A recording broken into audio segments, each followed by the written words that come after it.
Hey everyone, What If Fan here, bringing you another exciting part of What If Transmigrated is Harry Potter. You can find the fanfic title and the original author's name in the description below. Make sure to check it out and show them some love. If you enjoy the video, don't forget to like, subscribe, and ring that notification bell so you never miss an upload. Quick update, What If There Was a Different Luffy is now on hold, since we've caught up with the author. And heads up, What If Luffy Became a Marine will also be going on hold soon, as we're nearly caught up there too. So now, I need your help picking the next project for the channel. I'm currently deciding between these three fanfics. What if Ichigo awoke his true powers? What if becoming a mangaka in the One Piece world? What if reborn as Gohan in the future timeline? Please vote in the poll and let me know which story you'd like to see next. I'll take the top 2 picks and start working on those series next. Alright, let's jump into it. Chapter 61, Love or Power. Fleur tried to suppress her giggle as she saw William Weasley standing alone in a Muggle cemetery even after the sky had turned dark.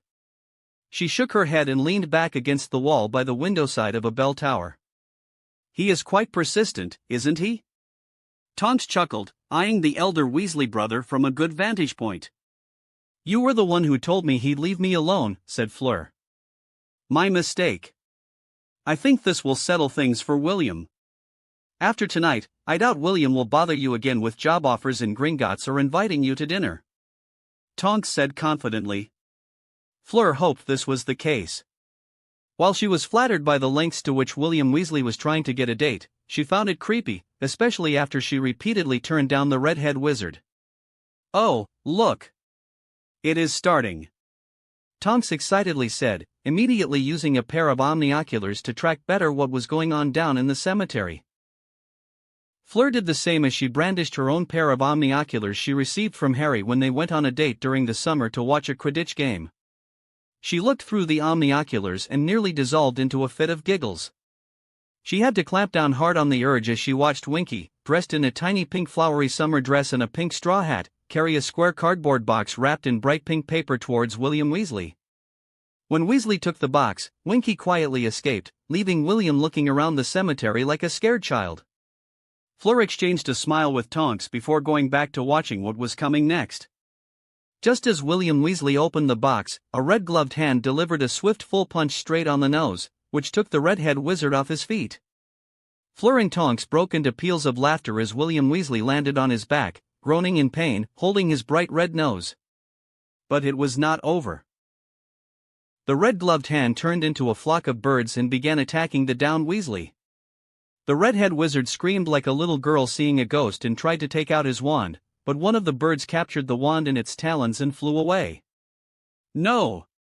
William screamed, somehow managing to climb to his feet, holding his bleeding nose and chasing after the bird, only to stumble on a grave and fall face-first into the ground with the birds once again surrounding the wizard and making quick work of him. Fleur was holding her stomach as she laughed heartily at the scene down below. This was far more fun than she imagined when Tonks first floated the plan after she complained William was once again bothering her. Thank you, NYM. The drinks are on me, said Fleur, hugging her best friend in Britain. Yay! Tonks let out a whoop of joy before they apparat away from the Muggle cemetery. An hour later, Fleur stumbled into her apartment with Tonks, who was giggling spontaneously while wobbling on her feet. Ow! Tonks cried as her head struck the door as Fleur tried to close it behind her. Oops. Sorry. Fleur winced, seeing a small red cut on Tonks's forehead.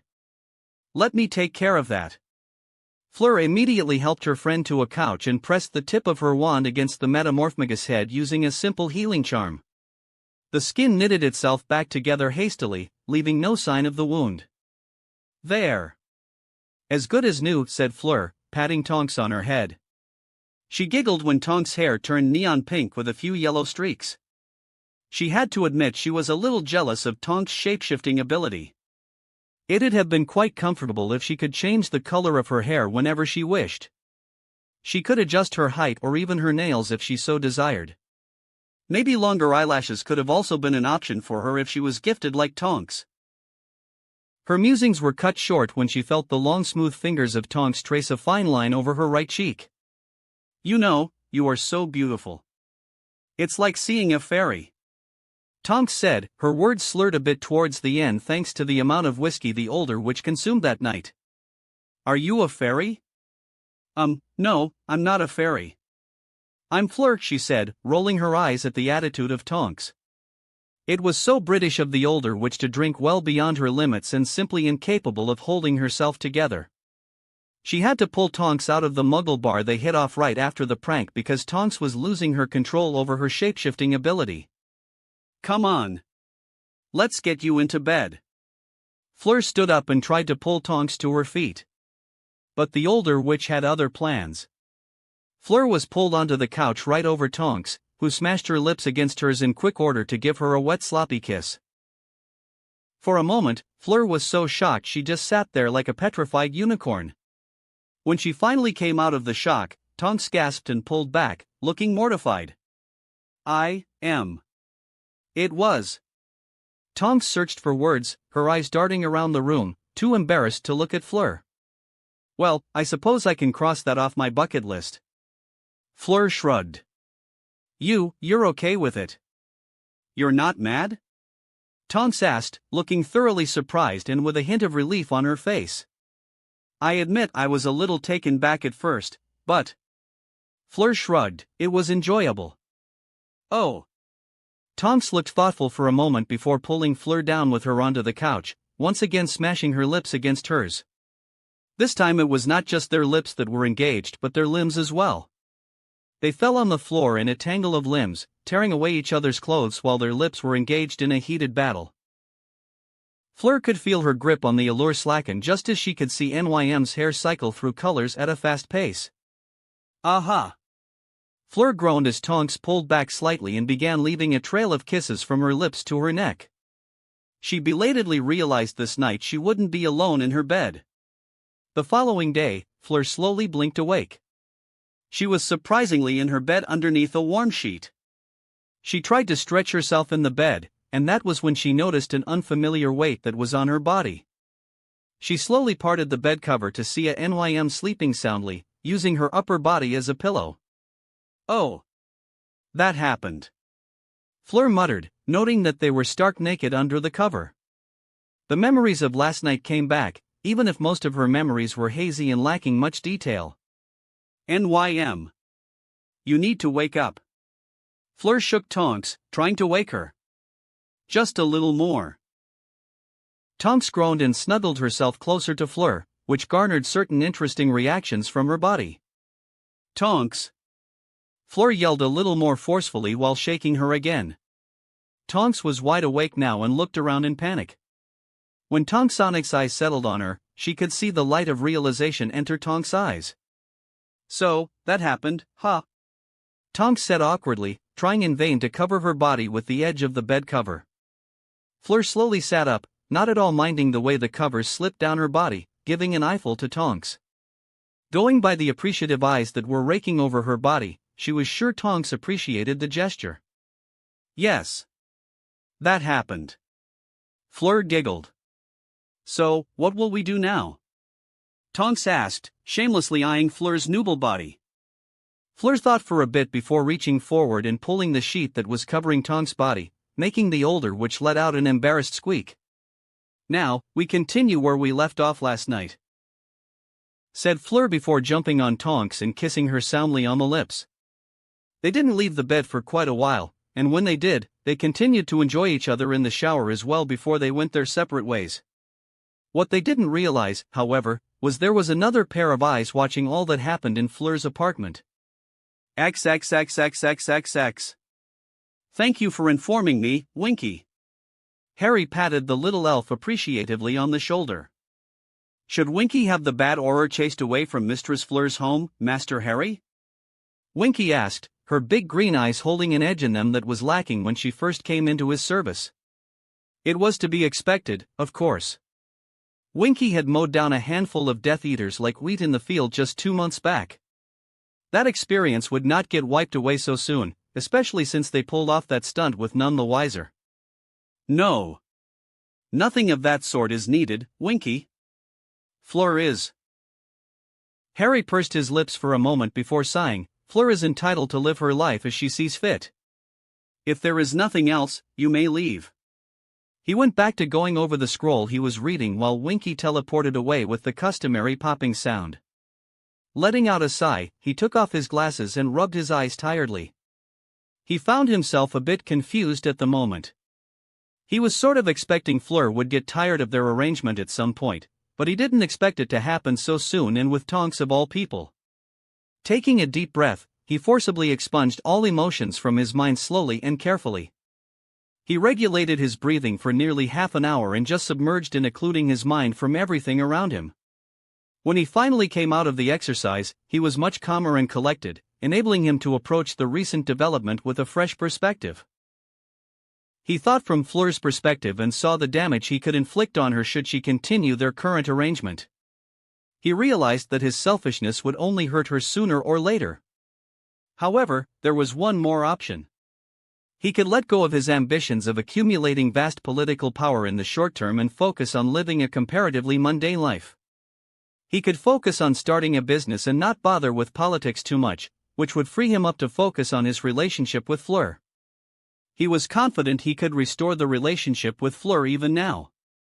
He'd have to publicly declare their relationship, and he could apologize to Fleur for the position he put her, no matter her initial blessings. So, two options stood before him. Love or power. Fleur or Daphne. An unimpressive life of obscurity or the cutthroat dance of politics that'd pit him against an endless wave of enemies. If he was to choose love, then he knew where he'd end up in a few years. He'd start a business of his own, invest in a few businesses along the way, marry and then have children. He'd only have to worry about the usual family drama that plagues most people, provided he survives Voldemort and his pack of sycophants. But if he were to pursue power, Harry found the scope of that future with endless possibilities. He could fail spectacularly, but if he were to scale the mountain and reach the peak of political power in Britain alone, the possibilities were immense. He could rise to great heights, far greater than any wizard had dared to tread. But such ambition always comes at a price. The price in this particular context was the sacrifice of any notion of normalcy or even an illusion of normal life in his future. His eyes strayed to the scroll on his table, and his mind went to the secrets of Salazar Slytherin. He had only scratched the surface, but what he unearthed so far in this chamber was more than his petty life or even the entire wizarding Britain could ever amount to. Power it is, then. Love is for children. Harry muttered, going back to reading the scroll and putting other issues out of his mind. XXXXXXX. Sorry for not visiting you sooner, Hedwig. Harry muttered, stroking Hedwig's feathers as she picked on the treats he brought for her. The owl gave him a searching look before turning up its beak in a snotty manner and focusing on the treats. What is this? The silent treatment? You could come to the Great Hall and say hello instead of hanging around here with your... Harry looked around the tower and sighed. Owlish friends. Even as I speak, I realize how lame I'm sounding, so I'll just shut up. Yeah, you do that, Harry. A new voice chirped, making him nearly jump. When he turned around with wand in hand, he was faced with the unimpressed stare of one Astoria Greengrass. Oh, it's you. Harry sighed in relief. What does that mean? Astoria scrunched up her nose, and her eyes narrowed at him. I mean, A sharp kick on his shin made him scream and hold his leg in pain. What the fuck was that for? He cried, holding his leg as pain flared up right below the knee of his right leg. When he saw Astoria was about to execute another deathly kick on his one good leg, he put up an honest-to-good shield, silently making the young Slytherin witch halt. Oh. A shield charmed this fast and silently too. Astoria looked impressed. Then she looked at him amusedly. Don't you know magic should not be used outside the classroom, Harry? A prefect ought to know better. Would you prefer that I defend myself by punching you unconscious? Just give the word. I'll gladly knock you out. Harry sniped, rubbing his poor leg that had got pulverized by what appeared to be a dragonhide boot. You won't. Your reputation as a good white knight will get tarnished if word spreads that you beat up a girl. Astoria smirked at him, her blue eyes alight with victory. I respectfully disagree. Who'd believe the story concocted by a budding evil Slytherin like you? Harry smugly pointed out, snuffing out the smile from Astoria's face. Drat! Astoria muttered. He smiled indulgently. Harry -1, Astoria -0. So, what brings you here? What else? She looked at him as if he was mentally challenged to ask such a silly question. I'm here for my owl. Harry got the urge to pinch the girl on her ear for the sass, but he reined in that urge. Daphne had often told him Astoria tends to be an annoying firecracker that refuses to settle down once she gets in a mood. All right. I'll just leave you to it. Harry said, cancelling the shield charm, and continued petting Hedwig, who looked strangely satisfied for some reason. Oh, Cyrus. Come down here. I've got a letter for you. Astoria yelled. You named your owl Osiris? Harry asked amusedly. Yeah. What's your owl's name? Astoria challenged, making him shut up immediately. Harry -1, Astoria -1, he thought morosely. So, Harry. Who's going to be Gryffindor's keeper? Astoria suddenly asked out of the blue. Harry looked at the younger Greengrass curiously. What is it to you? Just curious. It's well known Gryffindor is searching for a keeper. So, who is it? I don't discuss the strategies of the Gryffindor Quidditch team with outsiders, said Harry. Astoria looked at him funnily before saying, You have no clue, huh? Harry didn't respond to that statement, although Astoria was spot on. He had no idea who Angelina would go for at this point. All their Quidditch practice sessions as of late had been keeper trials, as she called it. You know, I hope you guys find that keeper real fast. I'd hate it if Slytherin ends up winning the Quidditch Cup, said Astoria. Why wouldn't you want your house to win the cup?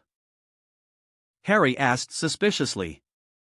Ever since Malfoy got into the team, he decides everything, no matter who ends up being the captain. I had hoped to get into the team, but Malfoy didn't even allow me into the tryouts, thanks to you. Me? Harry asked with raised eyebrows. You are courting my sister, are you not? She asked as a matter of factly. I see, he muttered, eyeing the girl. Don't pity me, Harry, Astoria said. I'm not. I'm just wondering why you'd lie. 'Cause I happen to know you dislike Quidditch. He saw the way Astoria froze, confirming the young witch was just pulling his leg. Darn. He heard her mutter under her breath. I suppose you've some grudge against Malfoy, and you want me to beat him up, right? Well. Astoria shrugged her shoulders. It'd have been nice if you did that for me. Tell that to your sister or learn a few good jinxes if you are itching to see Malfoy suffer. Harry suggested. Will you teach me then? I'll be a good and dutiful student. Astoria said, looking at him with wide doe eyes. Yeah, right. Harry scoffed, walking away from the tower. Wait. I'll be a good student. I promise. Astoria followed him out of the Ollery. Aha. Oh, come on, Harry. What can go wrong? Besides, that horrible woman cannot teach us even a color-changing charm if she tried. Find someone else to play your games, little Greengrass. Harry shot back as he made his escape. Somehow, he managed to evade the Slytherin witch only to run headfirst into Daphne as he rushed to tune into a corridor. Ow! Daphne cried, holding her forehead. She nearly fell, but he caught her arm and pulled her against him, catching her by her waist. Phew! You nearly fell. Harry said, helping Daphne steady herself. Nearly fell? You nearly killed me. Daphne frowned. Why were you running like that? Filch, or is it Peeves? Oh, no. This is much worse. Your sister. That's not good. Daphne mumbled, looking over his shoulder. Where is the little devil? On her way. Harry mumbled as he could hear footsteps closing in on their position. Harry quickly pulled himself and Daphne against the opposite wall and covered themselves under his invisibility cloak. What are you? Daphne began to ask, but he covered her mouth with his hand, cutting her off. He adjusted the cloak a little bit so that their feet were not left open to be seen. They stayed inside the cloak, looking into each other's eyes, clamping down on even their breathing. Just a moment later, Astoria came running into the corridor. Drat! Astoria pouted, seeing an empty corridor. Thankfully, she didn't wait for long and ran away, possibly chasing after Harry. Well, that was a close, mph. Harry was cut off mid-sentence thanks to Daphne's lips smashing into his. Sorry. Couldn't help myself, she said hastily once they pulled back. Daphne's cheeks flushed red like a tomato. Oh, don't stop now, said Harry, pulling her against him and kissing her soundly. He made a choice, and he was sticking with it to the end. The only thing left to do was to mitigate any fallout that could happen. If he was lucky and were to plan ahead accordingly, there might not be any fallout. But first, he had to speak with Fleur and see how much she shared with Tonks. After all, Fleur knew some of his secrets that most people don't. He'd have to plug those gaps before anything untoward happens. Chapter 62, A Ghostly Ritual. Voldemort was worried, and rightly so. He misplaced one of his Horcruxes. Never in the past he'd have thought something like this was possible. And yet, he had most assuredly lost Nagini. The worst thing was he was unsure whether Nagini was captured, dead, or absconding. There was, however, a much more dangerous possibility. The piece of his soul inside Nagini could have decided to take complete control over his familiar and make a run for it. All his other Horcruxes were inanimate objects, and therefore he could control the behavior of those Horcruxes. Nagini, on the other hand, was a fiercely intelligent creature. There was no telling how much influence his soul could exert over a creature like Nagini. There was even a distinct possibility that his soul could have assimilated Nagini's soul and magic to strengthen itself. The nature of a Horcrux was such that it stood in defiance against all natural laws. Since Nagini was the first sentient Horcrux to have existed, it was unknown how far it could change from its fundamental state. I should not have created a Horcrux in my reduced state, Voldemort thought as he overlooked the graveyard. Abandoning the search for now, he looked towards the gaunt shack. His body suddenly became black smoke as he took on his spectral form and flew towards the gaunt shack. He easily bypassed the obstacles of overgrown trees and other creepers surrounding his mother's old home. As his feet touched the ground, he could feel his enchantments activate. Small metallic snakes began to crawl out from the soil, their silver bodies gleaming under the moonlight. Stop! Voldemort hissed in Parseltongue. The snakes paused and eyed him warily, waiting for the next order. Return to your posts and guard my treasure. He moved forward unchallenged while the guardians of his Horcrux crawled back deep into the soil. The wards and enchantments he tethered to the shack welcomed him. It was comforting to know that his protections were left untouched, which means his source of immortality remains intact even after all these years. Perhaps I misjudged Dumbledore as an adversary. The headmaster remains ignorant of the Horcruxes even after 13 years, he mused.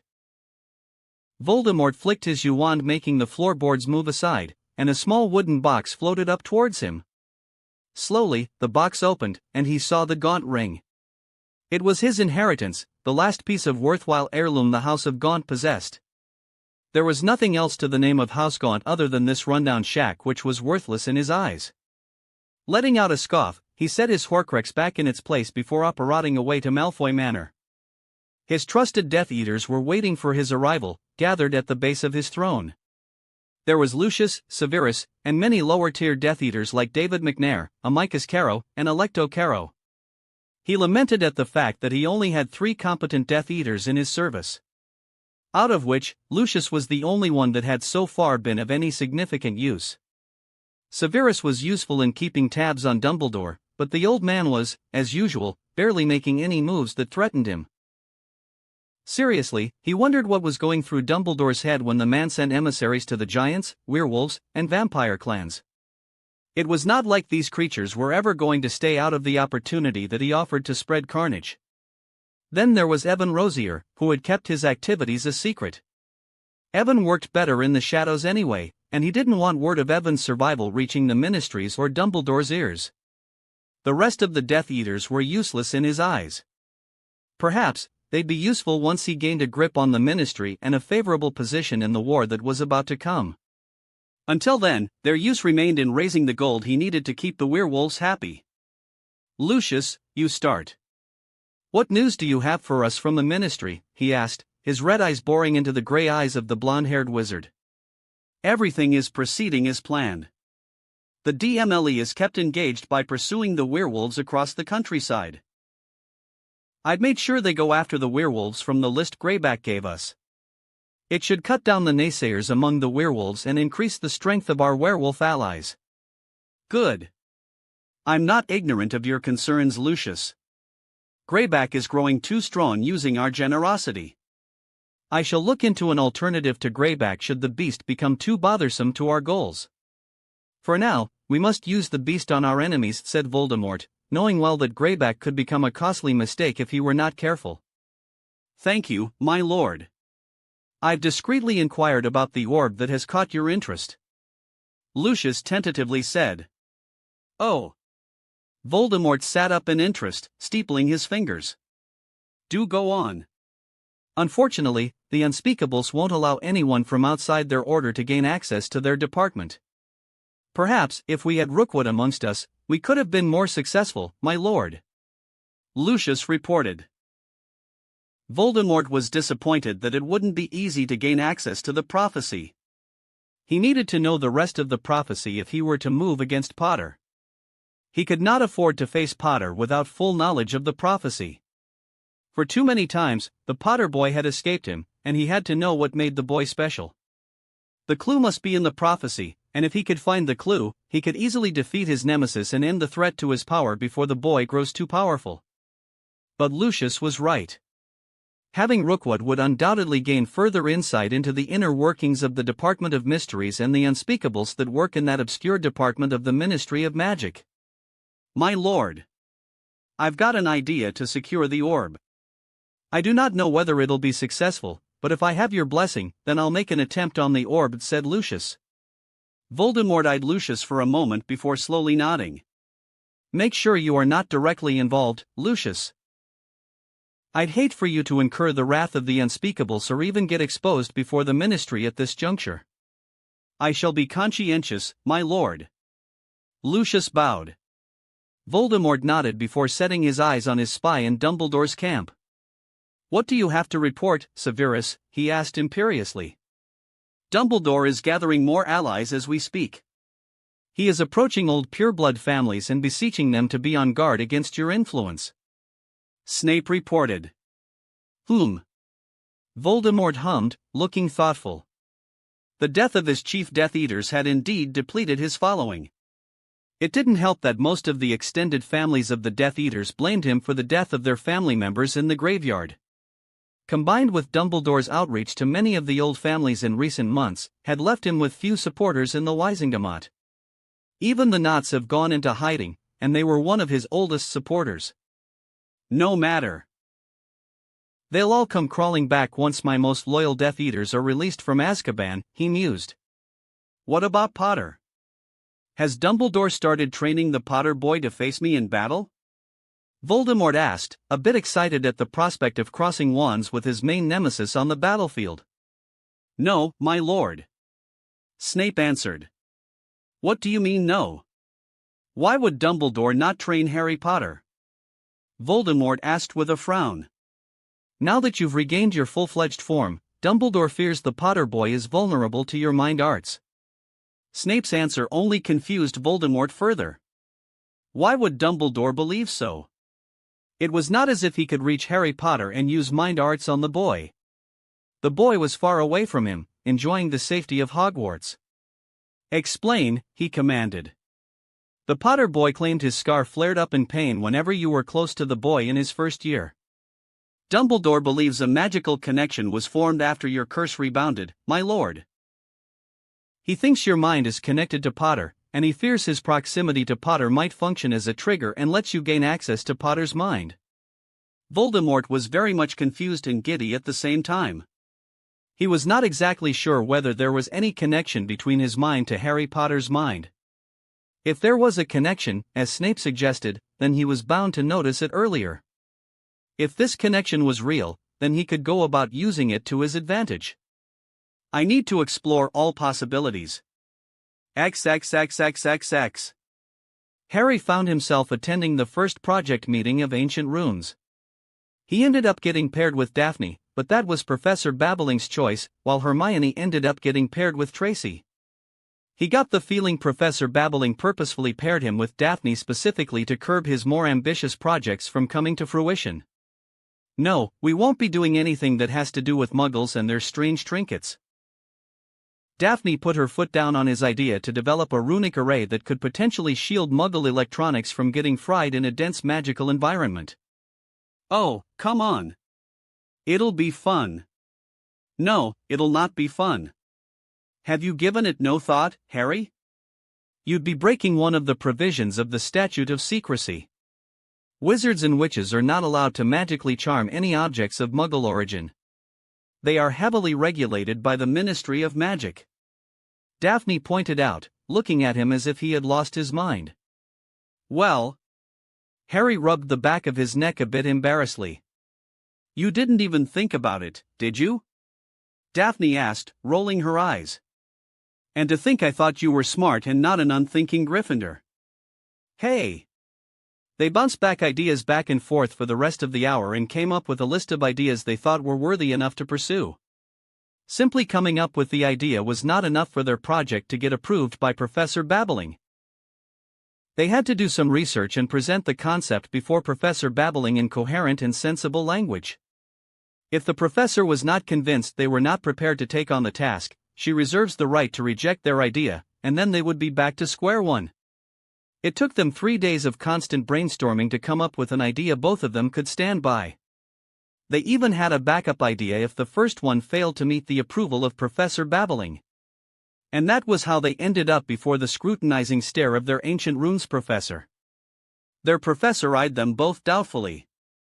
Are you sure you two can construct a runic chain that can absorb memories and display them mid-air?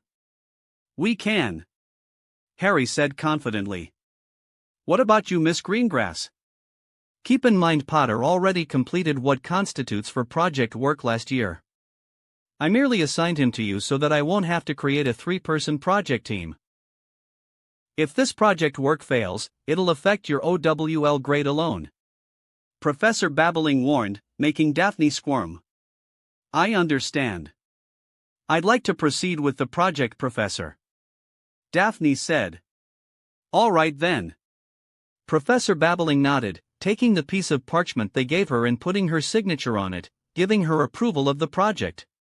You two will have to present your findings 6 months from now. It'll be a preliminary assessment. If I'm not convinced of your progress, I'll cancel your project, and you two will have to start from the beginning. Am I understood? Yes, Professor, they chorused. A month before your OWL exam starts, I'll ask for you to submit the project in its entirety. Whether you finished your project or not is irrelevant at that time. I'll ask for your project, and you'll submit it without fail, as I'll allow no concession on the submission date. Professor Babbling said, looking far more serious than she usually appeared. We understand, Professor. Daphne said, a bead of a wet forming on her forehead as she squirmed under the stare of Professor Babbling. Good. Tomorrow evening, I'll give you a list of books that you'll find useful for your project. If there is nothing else, you may leave. Harry and Daphne came out of Professor Babbling's office only to see Professor Umbridge coming their way. Mr. Potter, Miss Greengrass. What are you doing here? Umbridge asked in a sickly sweet voice that came off as patronizing more than anything else. We were attending a review meeting for our Ancient Runes project with Professor Babbling, said Harry, in an even tone. And you have a note to prove Professor Babbling granting you permission to walk freely during school hours? Umbridge flashed them a simpering smile. This is our free hour, Professor, said Daphne, but the ministry stooge just smiled at Daphne indulgently. Of course, dear. It seems there is a lot of free time for students when they should be attending classes. Umbridge mused aloud. Harry got the urge to laugh at the pink toad's face or even just smash the idiot woman's teeth in. He knew it was irrational to hate Umbridge since the woman had so far avoided him, which he was only too happy to reciprocate. He wondered whether Umbridge was just looking for a confrontation after studying the general ambience of Hogwarts. An absentee headmaster and an increasingly divided student populace of Hogwarts was a thriving environment for a snollygoster like Umbridge. Professor Umbridge. Is there a problem? Professor Babbling suddenly asked, appearing behind Harry and Daphne as if summoned. Harry and Daphne quietly excused themselves as the two Hogwarts professors made chit-chat in the middle of the hallway. I don't like that insufferable woman. She is just too creepy, said Daphne once they were out of earshot of the two professors. What else is new? Harry muttered. Harry suddenly paused, forcing Daphne to stop walking. What? Did you forget something? She asked with a frown. No. Harry eyed the corridor where he just saw Helena Ravenclaw floating away in her ghostly form. Seeing the ghostly form of Rowena Ravenclaw's daughter gave him an idea to make it less complicated for the ritual he was planning to perform this week. Daphne, you just go ahead. I'll be right back. No, wait. Harry, where are you going? Daphne called out after him as he ran after the ghost of Ravenclaw's daughter. I'll explain later. Trust me. You go ahead to the library. I'll be right back, he yelled back as he chased after Helena Ravenclaw. No matter the speed his legs could manifest, he was no match for the ease at which the ghost of Ravenclaw's daughter glided through the many halls of Hogwarts. To make matters worse, the moving stairs of Hogwarts decided to dump him on the 3rd floor when he was supposed to go to the 5th floor. He was out of breath and sweating a river, but he was unable to catch up with Helena Ravenclaw. Hey, Harry. He nearly jumped at the sudden voice coming from nowhere. When he found the owner of the voice, it turned out to be none other than Luna Lovegood. Luna! Harry gasped. You startled me.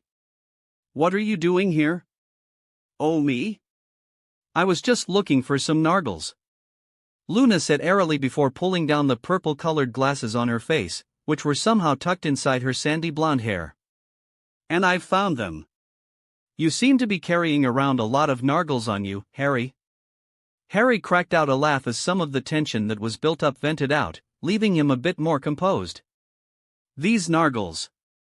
What exactly do they do to you?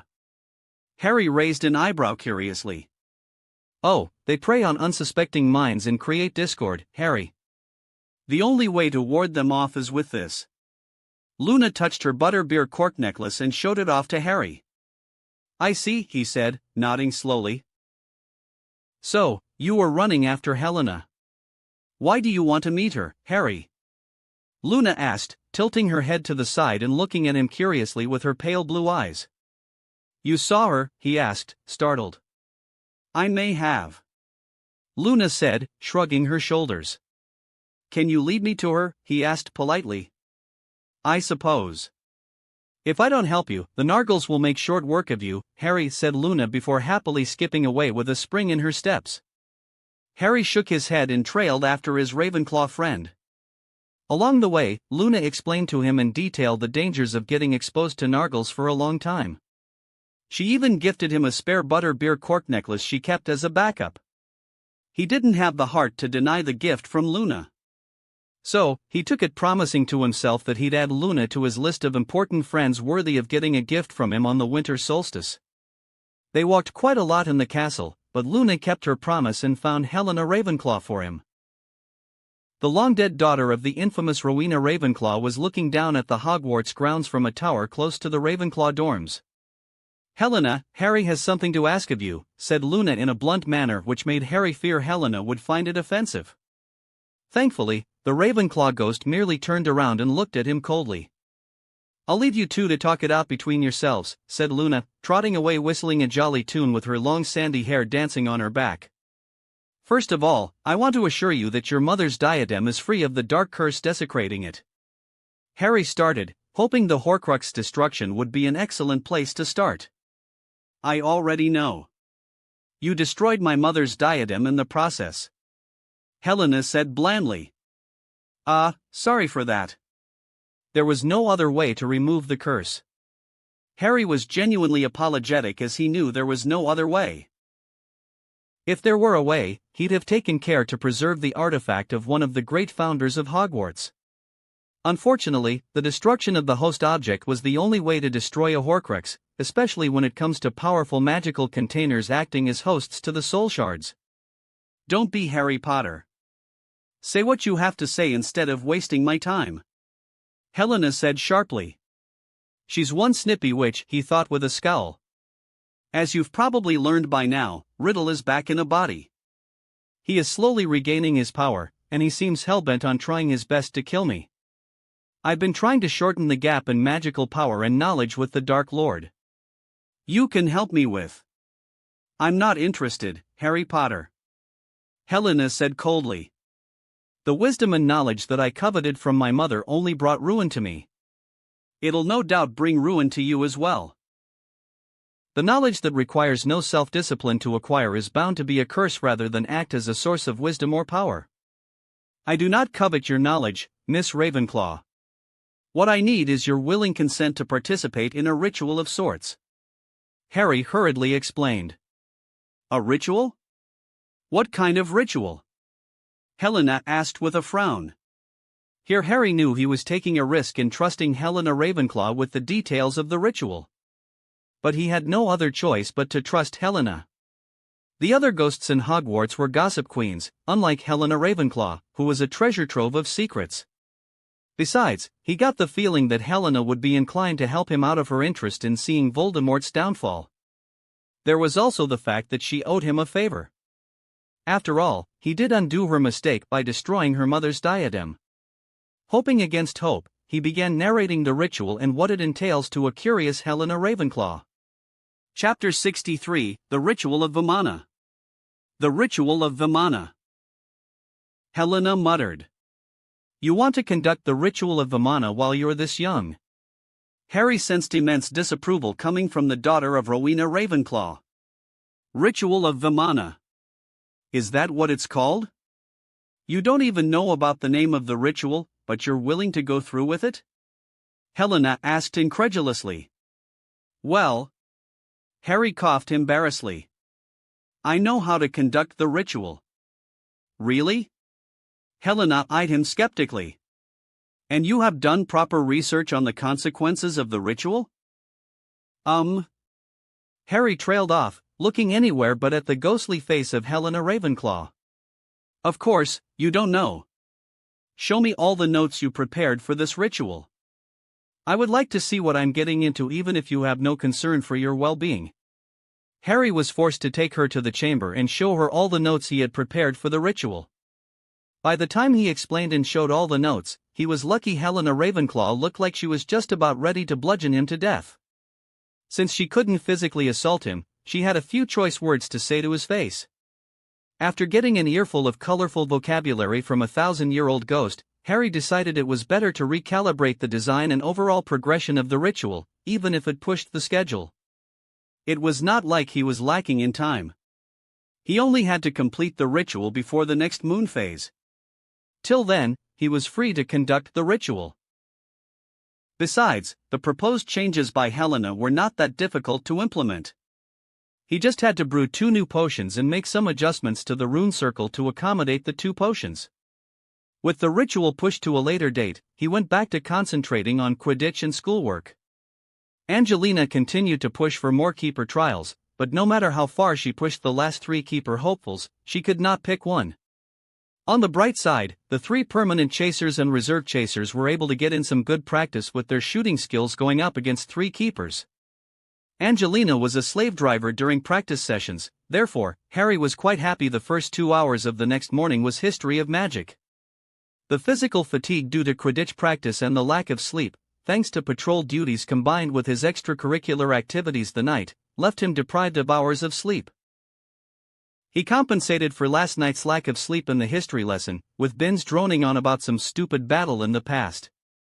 Harry! Hermione jabbed at him with her notebook, breaking him from his peaceful slumber. What? He snapped awake, looking around wildly. The class is over. Hermione hissed, not liking his attitude. "Oh, that's a shame," said Harry, rubbing his eyes underneath the glasses. "What do we have next? Why? Are you planning to sleep through the next classes as well?" Hermione snarked. The thought did cross my mind. Harry muttered, picking up his backpack and following Hermione out of the classroom. "We have 2 hours of herbology and then 1 hour of arithmancy in the afternoon." "Only 1 hour?" Harry raised an eyebrow. "Yes. We have an hour of astronomy at night." "So, the rest of the evening is free," said Hermione. "Ah, an hour of studying the stars with Professor Aurora Sinistra. Now, that's something to look forward to." He thought, the image of the beautiful Aurora Sinistra lighting up the sleeping corners of his brain. Turns out it was not something to look forward to because he ended up being paired with Tracy for the astronomy class out of some fluke. His plans to spend the night freely ogling Professor Sinistra came to a swift end with Tracy so close to him. He gathered it was a bad idea to act like a pig when he was so close to Daphne's bestie. But sitting close to Tracy, he felt the eyes of Goyle and Crabbe being trained on him. Upon closer inspection, he realized they were looking at Tracy instead, with a healthy dose of fear shining in their eyes. "May I ask you something, Tracy?" "Sure," she said merrily, adjusting the telescope on the Aries constellation. "Why are Goyle and Crabbe looking at you like you are the incarnation of Morgan Le Fay?" Harry asked curiously. "I don't know, Harry. Maybe I'm a dark lady in training." Tracy winked playfully. "As a matter of fact, where are Malfoy, Nott, and Zabini?" Tracy looked around to see whether anyone else was listening to their conversation. Seeing nothing amiss, she leaned closer and whispered quietly. "They are in the hospital wing." "Ha!" Harry was quite intrigued now. "What for?" "They were just being a bother for the last few days, so I brought some Bulbadox powder from the Weasley twins and sprinkled them all over their robes." "Nice." Harry was genuinely impressed and noted to himself not to annoy Tracy. "What were they bothering you about?" "You don't need to know or fight my battles for me, Potter." Tracy scowled.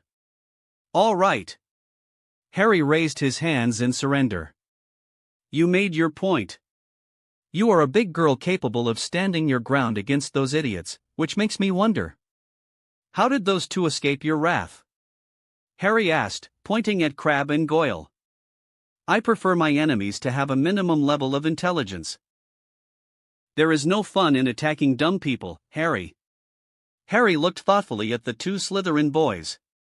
"I can see where you're coming from. So, what's the plan tomorrow?" "It's Hogsmeade weekend, after all." Tracy asked all of a sudden, her eyes focused on the star chart the telescope was tracing on the parchment. "I suppose I should take Daphne someplace nice," Harry said thoughtfully before eyeing his partner pointedly. "You know her better than most. What does she like? Any preferences that I should know about?" "Like most girls, Daphne likes an adventure." "She might behave all prim and proper on the outside as demanded by her position as the Greengrass heiress, but she is attracted to the unknown and danger." "That's one of the reasons she likes you." "Well, I'm flattered she thinks I'm dangerous." Harry smirked. "Put. Don't get too flattered, Potter. You better keep that mysterious vibe going for as long as possible." XXXXXXX. "I was promised a very secretive and thrilling place for our date, but this is neither secretive nor thrilling." Daphne looked at him, not at all impressed with their date amounting to a simple visit to Madame Putafoot's tea shop. "I was under the impression that you liked this place," Harry said with a slight grin as he took a sip from the teacup. "I don't know. It just looks and feels so. She searched for words for a moment until she settled on tacky and asinine. "All right. I'll take you somewhere that is not tacky or asinine. But you are not allowed to share any details of this place with anyone else." "Not even Tracy?" Daphne stared at him for a long moment before reluctantly agreeing to his demand for secrecy. A few minutes later, Harry led Daphne to the secret place he promised. He only received an incredulous stare from her when she realized exactly where he was taking her. "This is the secret place?" This is Moaning Myrtle's bathroom. Daphne deadpanned, looking unimpressed. Yes, it's Myrtle's bathroom, but the place we need to go lies beneath it. Beneath it? Daphne was now looking at him as if he was mad. Yep. Let me show you. Harry walked into the lavatory until he was near the sink opposite Myrtle's toilet. Hey, Harry. He nearly jumped in fright as Myrtle jumped out of her toilet and came towards him. He was not the only one weirded out by the sudden appearance of Myrtle because Daphne was holding her heart, looking frightened out of her wits. Hey, Myrtle. How are you doing? Harry waved awkwardly. I'm fine, Harry. Myrtle let out a giggle before her whole demeanor changed on a dime as she laid her eyes on Daphne. Who's this? This is Daphne Greengrass. He left the introduction at that, but Daphne suddenly skipped over to his side in fright as Myrtle suddenly zoomed towards Daphne in a hostile manner. Why are you hanging around with Harry? What is he to you? Myrtle asked, mustering up an angry face. Myrtle! Harry warned. Letting out a fake pout at being denied her fun, Myrtle disappeared back into her toilet. She likes to keep newcomers stepping into her lair on their toes. She's friendly once you get to know her. Harry explained. By the look on Daphne's face, she was not amused or satisfied with his explanation. Anyway, let's put that behind us and get this done. Harry turned back to the ordinary-looking sink. Open, he hissed in Parseltongue. The tap on the sink glowed a brilliant white color and began to spin slowly. The sink started to move aside, and a large pipe hole was exposed right before their eyes. Harry heard Daphne gasp as she looked down the endless pit of a dark hole with palpable fear in her eyes. What is this? Daphne stuttered. It leads to a secret place that you'll find quite intriguing. Come. Harry offered her his hand, but she just shook her head and stepped back from the hole in the floor. Harry smirked at her as he moved closer to Daphne. Stop looking at me like that. I'm not jumping into that giant hole with, Daphne screamed as Harry quickly caught her in a vice grip by her waist and jumped into the hole together. The pipe was cleaned off all the filth and layered with cushioning charms, making their journey smoother. That doesn't mean Daphne didn't scream all the way to the end of their journey. They twisted and turned all the way inside the pipe, with Daphne screaming his ears out. He could only laugh as she held on to him for dear life. He could feel his shoulders bleeding thanks to Daphne sinking her nails into his skin. Their long slide through the pipe ended abruptly as the pipe leveled out, and they were promptly dumped into a thick woolen carpet. Daphne was still holding onto his body with her eyes screwed shut, her nails digging into his shoulder, and her face hidden at the crook of his neck. Hey, it's okay to open your eyes. We've safely landed. Harry whispered. Daphne slowly raised her head and looked around. The stone tunnel ahead was brightly lit with candles all the way to the entrance of the chamber. But those details were not immediately noticeable for Daphne because she gave greater priority to knocking some sense into Harry. Therefore, she immediately began hitting and clawing at Harry to show her protest at being dragged through a giant tunnel without her consent. Hey! Ow! Stop that! You idiot! Daphne hissed, slapping again and again until her hands hurt. Where in all the hells have you taken me? This is the vaunted Chamber of Secrets created by the illustrious Salazar Slytherin. Perhaps now you might stop beating me to death, said Harry, carefully extracting himself from a mad Daphne, who had gone into stunned silence upon learning that she was in the Chamber of Secrets. Wait. Are you saying? Yes, he nodded. You are not pulling my leg, are you? She asked, her blue eyes alight with a rising sense of excitement. No, I'm not. This tunnel leads to the famed Chamber of Secrets.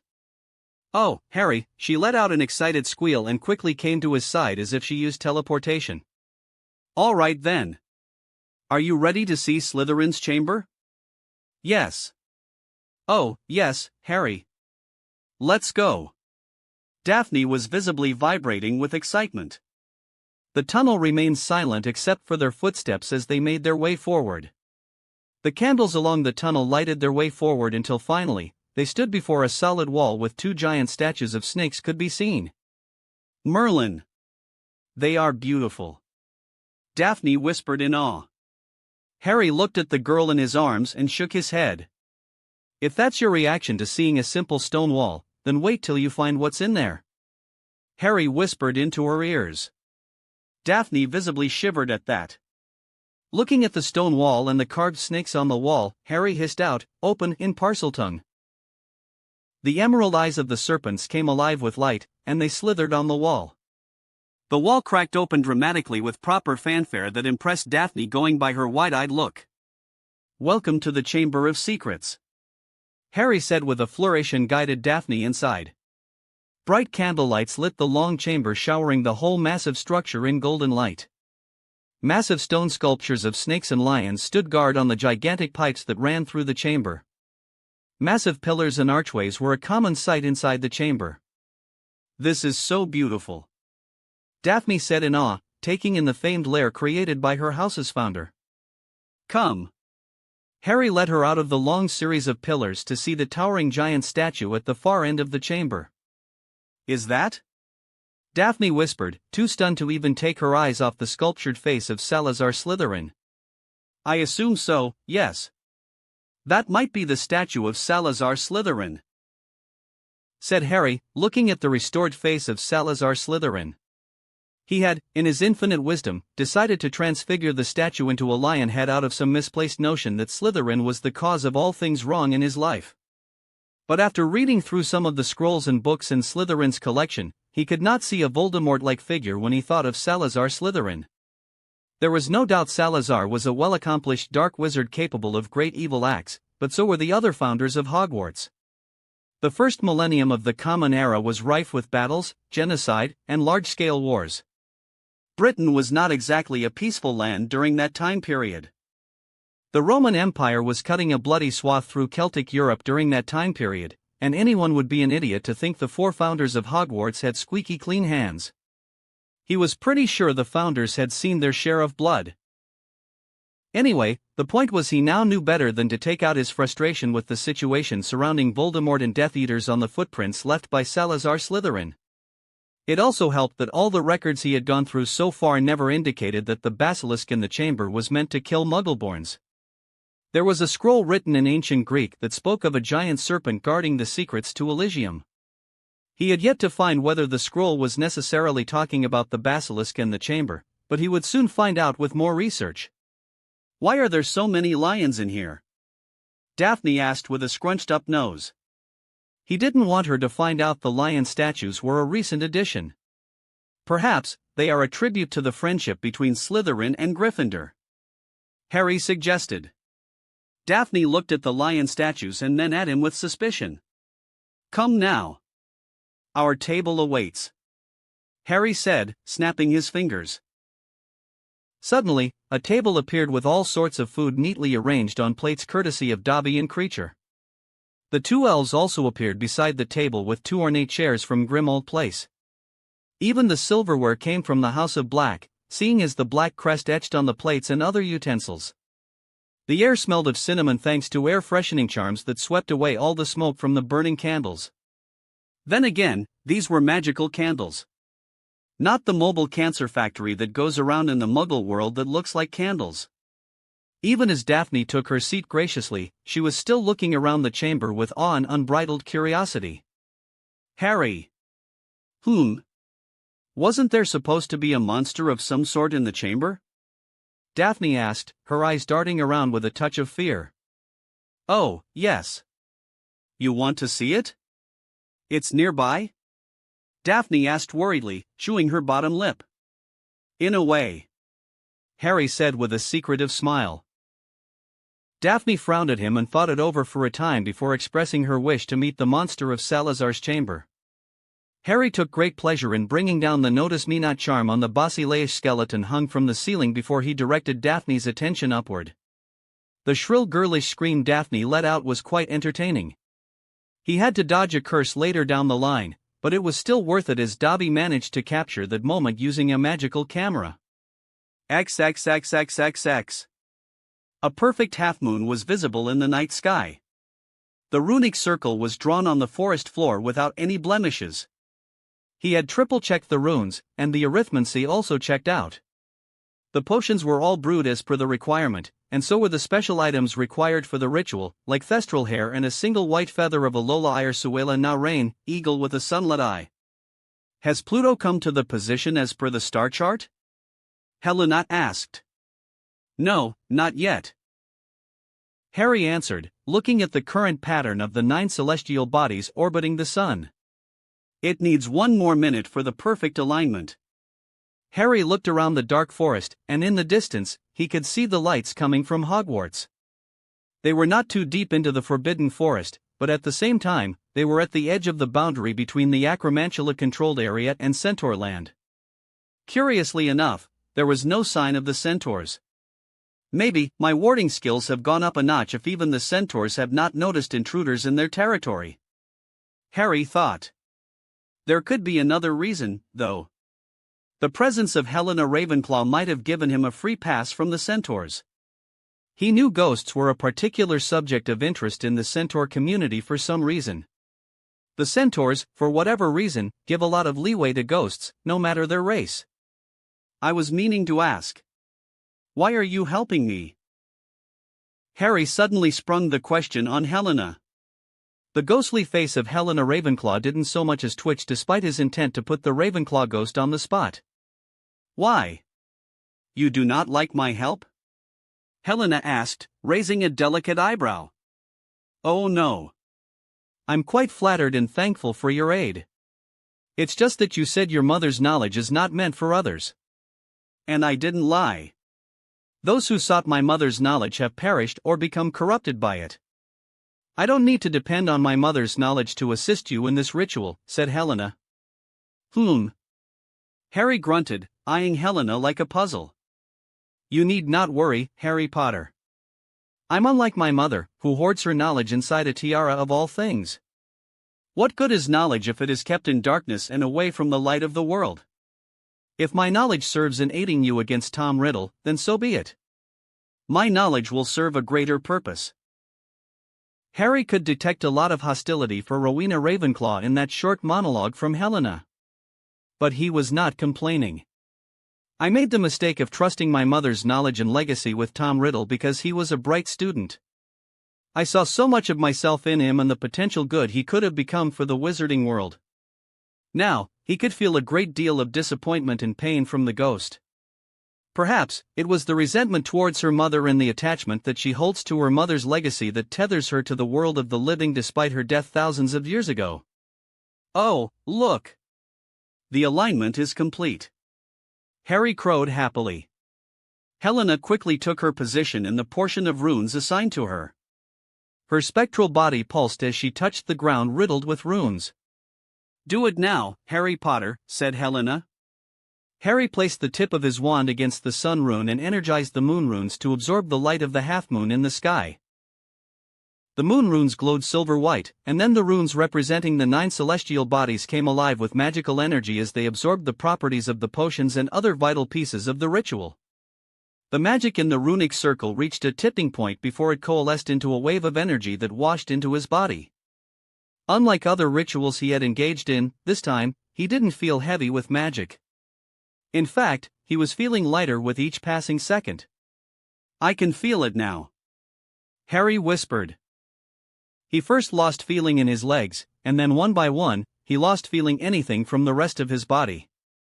He could feel no pain or earthly worries. It was as if he was in an entirely other realm, separate from the earthly realm. The deafening silence that surrounded him was so peaceful that he felt like he could sleep peacefully for 1,000 years. Then, there was a flash of light, and Harry felt like getting reoriented on the planet. His senses suddenly snapped back into place, and a rush of emotions and alien feelings flooded his mind. When he looked down, he was floating a good 5 feet from the ground. His body was gone, and in its place, there was a gray spectral smoke akin to a ghost. Wow! Harry willed himself up, and he flew up towards the sky. He quickly flew straight into the clouds at a speed that didn't feel any sort of air friction because he lacked a body. His material body was converted into a mass of gray ghostly smoke that allowed him magically sustained flight. He was now a formless mass of energy which should theoretically allow him to bypass most wards and material obstacles. Woohoo! Harry excitably yelled as he twisted and turned among the clouds to his heart's content until finally, he landed back on the ritual ground. It was all natural as his body materialized on his will as his feet touched the ground. The gray spectral form disappeared altogether, and he was back to his normal self. It was a success. We did it, Harry said, smiling wide at Helena, who gave him a slight grin before promptly turning away. You need to get back to the castle, Harry Potter, said Helena. After thanking her a few more times, Harry made his way back to the castle, leaving Helena alone in the forest. It is curious to see that you've taken an interest in the Potter boy, Lady Ravenclaw. Do you not see Mars and Saturn moving in the heavens to shine their light upon the boy? A centaur spoke as it slowly walked out of the darkness. Do you not see the light of Jupiter making its presence known with the boy? Helena asked back. I suppose you must have a reason for helping him, the centaur muttered. Reason? Ah, yes. The thing that gives meaning to all life. You forget, Weskrexy, that I exist beyond the edge of all reason, said Helena before turning into wisps of white smoke and disappearing into the Hogwarts grounds.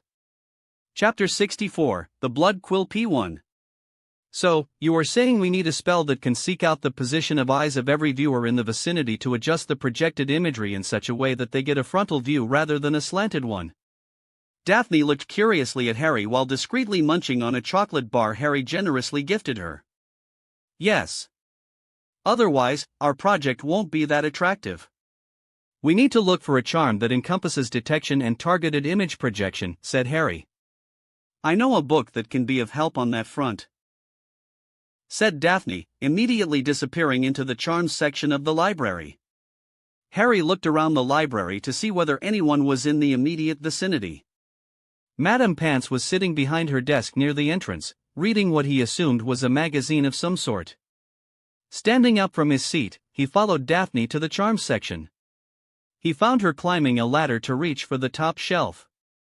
He waited beside the ladder, keeping an eye out for any intruders the whole time, until he heard a muffled "aha" from Daphne.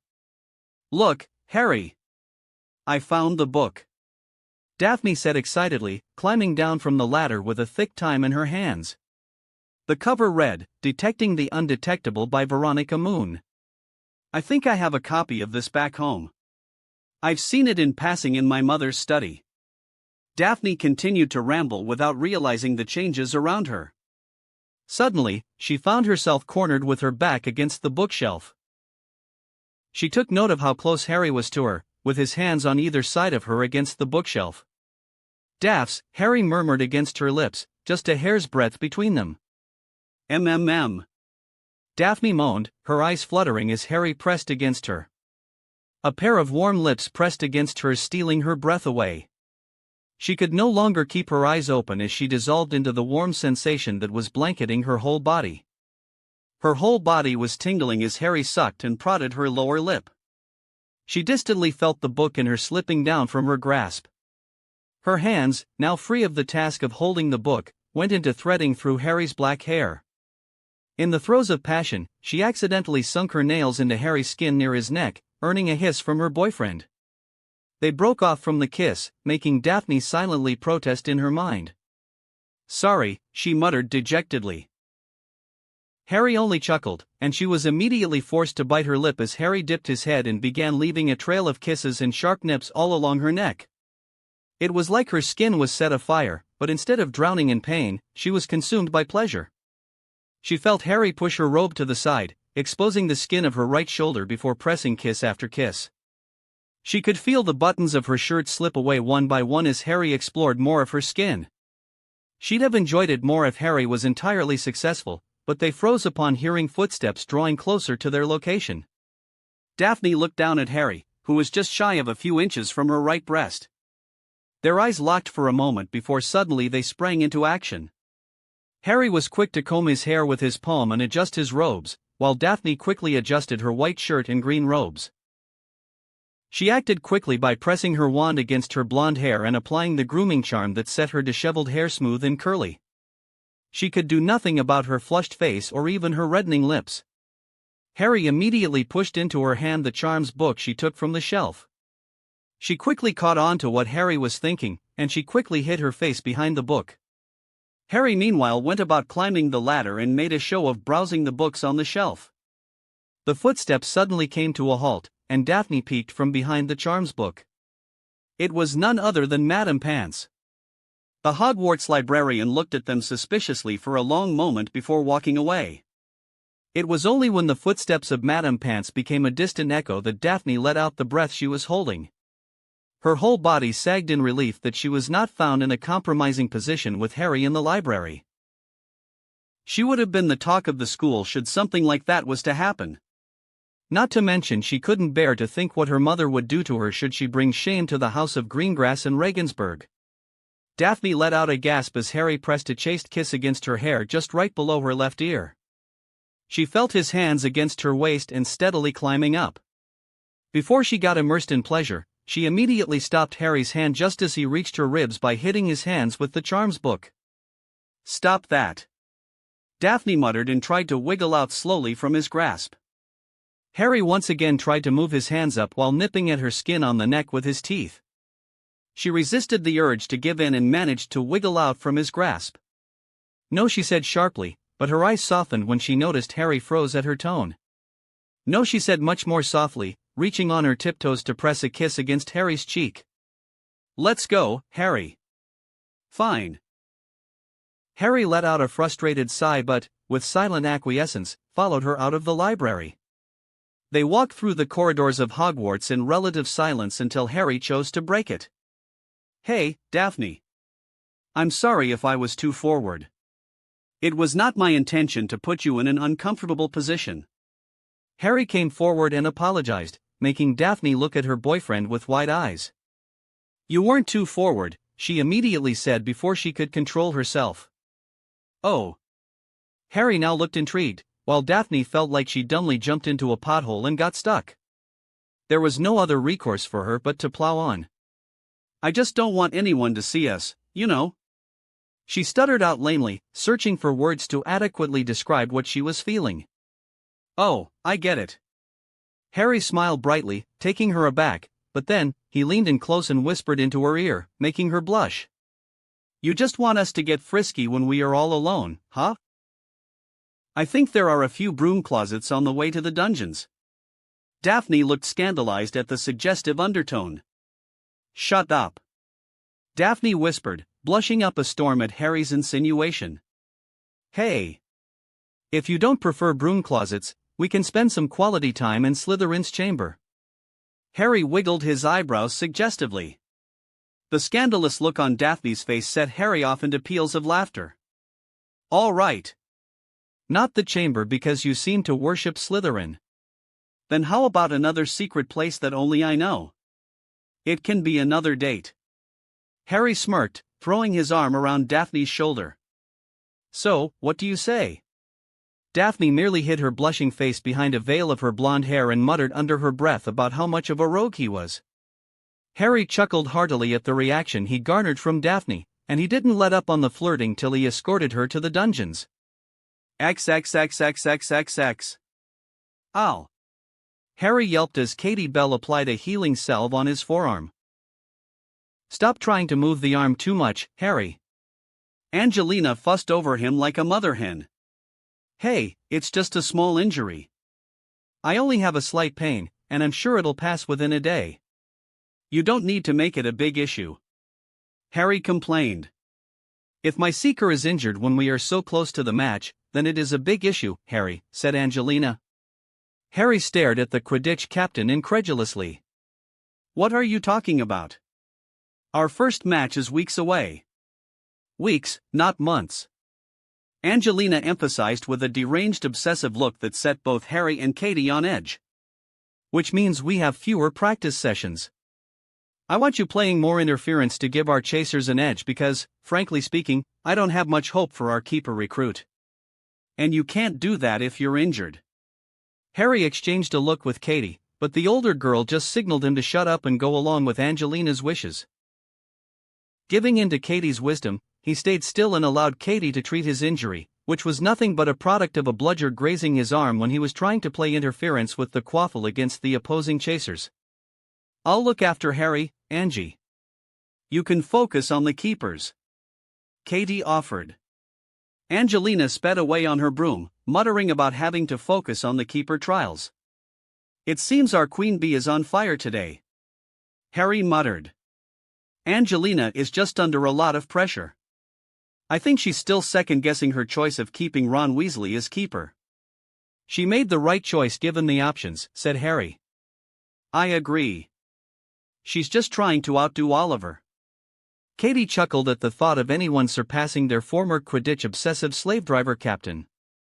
I'm told professional Quidditch is a cutthroat sport. Oliver will most likely thrive now that he's in Puddlemere United. Don't be so sure, Harry. I think Oliver is dead, and his ghost is possessing Angelina. Katie joked. Harry promptly burst out into peals of laughter. Why are you two slacking off? Join us now before time runs out.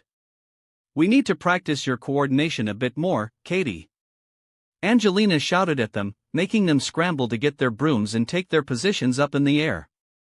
Harry took a good long swim in the room of requirement after the Quidditch practice session as he was barred by Angelina from participating in the evening football matches. He had tried to protest, of course, but Angelina was pretty much adamant about keeping him out of the game to preserve his Quidditch spirit, whatever that meant. After getting freshened up, he decided to spend some quality time in the Roar to get some training done. His spell repository had been rather stale ever since the academic year began. He hadn't learned any new spells that could prove helpful in the wars to come. He was sort of busy with Animagus training, researching Horcruxes, Quidditch and schoolwork. However, he decided it was better to spend the little free time he managed to squeeze out by circling back to what he learned last year. Last year, he had mastered 2 shield charms, a select few hexes, and some spells from 3 elements. He started with the shield charms. The first was the standard Protego charm, then the more powerful Indomitus. Then he went on to practice with the disarming charm and stunning charm with the practice dummy provided by the Roar. After a few bouts with the dummy testing his speed and precision, he went on to practice elemental spells, conveniently skipping spells like Confringo, Bombard and even the Patronus charm. He started with fire when it came to the elemental spells, as Harry found it almost as easy as using water spells nowadays. At first, his affinity to master water-based spells were prodigious, but now he was gaining a sort of grudging competency in fire spells as well. Harry had a theory that elemental spells have a certain connection to mindset as well. It was not just simply a combination of magical energy and imagination that perfected elemental spells. A certain mindset was also crucial for elemental spells to function properly. Water requires fluidity in mind. The more flexible he was with his imagination and allowed water-based spells a certain freedom, the more the spell gained power and precision. The impression of going with the flow was quite useful in the context of water elemental spells. It was like sacrificing control to gain greater control. The concept was hard to put into words, and Harry only noticed this from his continuous training with water spells throughout last year. Wind element spells were also somewhat similar to water, but he had sparingly spent time or effort to master wind-based spells. He knew 2 spells, but other than that, he didn't pay much attention to wind spells simply because he had yet to find many lethal spells when it came to the element. Finally, there was the fire element. Fire spells were tough to master because they required a disciplined mind to control the output of fire. The initial stage of a fire spell requires unleashing strong emotions, mostly passion or anger, but then the emotion needs to be brought under immediate control to exert full control over the fire. Harry was able to quickly master this aspect of fire elemental spells, probably thanks to his occlumency training. Even now, as he was using the fire spells he learned last year, he was nearly there for finesse. Not at the same level as using water spells, but he was nearly there. Perhaps, with more training, I might be ready to tackle the Fiend Fire Curse. Harry thought as he blew a hole through the obstacles prepared by the Roar using the Fiery Ram spell. The next 2 elements on his bucket list to master were Earth and Lightning. The Earth element remains the most unattractive element from the perspective of defensive and offensive magic. The spells are too complex to perform, and they are energy intensive. The Earth is far more saturated with magic than any other element in the world because of its connection to old magic. For this reason, the earthly element always tends to resist a wizard's will, making it unattractive for battle magic. Most earth element spells he came across in the Roar library were performed by using a wizard's staff. He didn't know the exact reason why this was the case, but there were alternatives for earth element spells. The most prominent one was transfiguration spells. Instead of using complicated elemental spells, one can just transfigure a small rock into a giant boulder or a wall of granite. It serves the purpose of earth elemental spells from a battle perspective, and it was easy to master, comparatively speaking. For this reason, Harry had decided to give a pass on earth elemental spells. He'd rather focus on transfiguration or even straight-up conjuration, which was restricted only by the imagination of the castor. But one element that eluded him so far was lightning. It was the most dangerous element of the 5 elements. Unlike other elements, there was no comprehensive, diverse set of spells graded by its power when it came to lightning. There were no low-tier spells when it came to lightning. So far, he had come across only 2 lightning spells, and both were listed as dark magic by the Ministry because of their lethality. No matter the case, he took up the resolution that before this year ends, he'd master the Fiendfire Curse and the 2 lightning spells. He supposed if he was to war with Voldemort and his Death Eaters, then he needed some unforgivable curses up his sleeve. "I'll just add training with a pistol to the list," Harry muttered, quickly drawing his notepad from his bag and making a note of his 3 new resolutions for this year. While he was at it, Harry crossed off the second resolution in the list as he had completed the ritual to attain magically sustained flight. Now, there was a total of 4 resolutions on his list for the year. 1. Become an animagus. 2. Complete the ritual to attain magic-aided flight.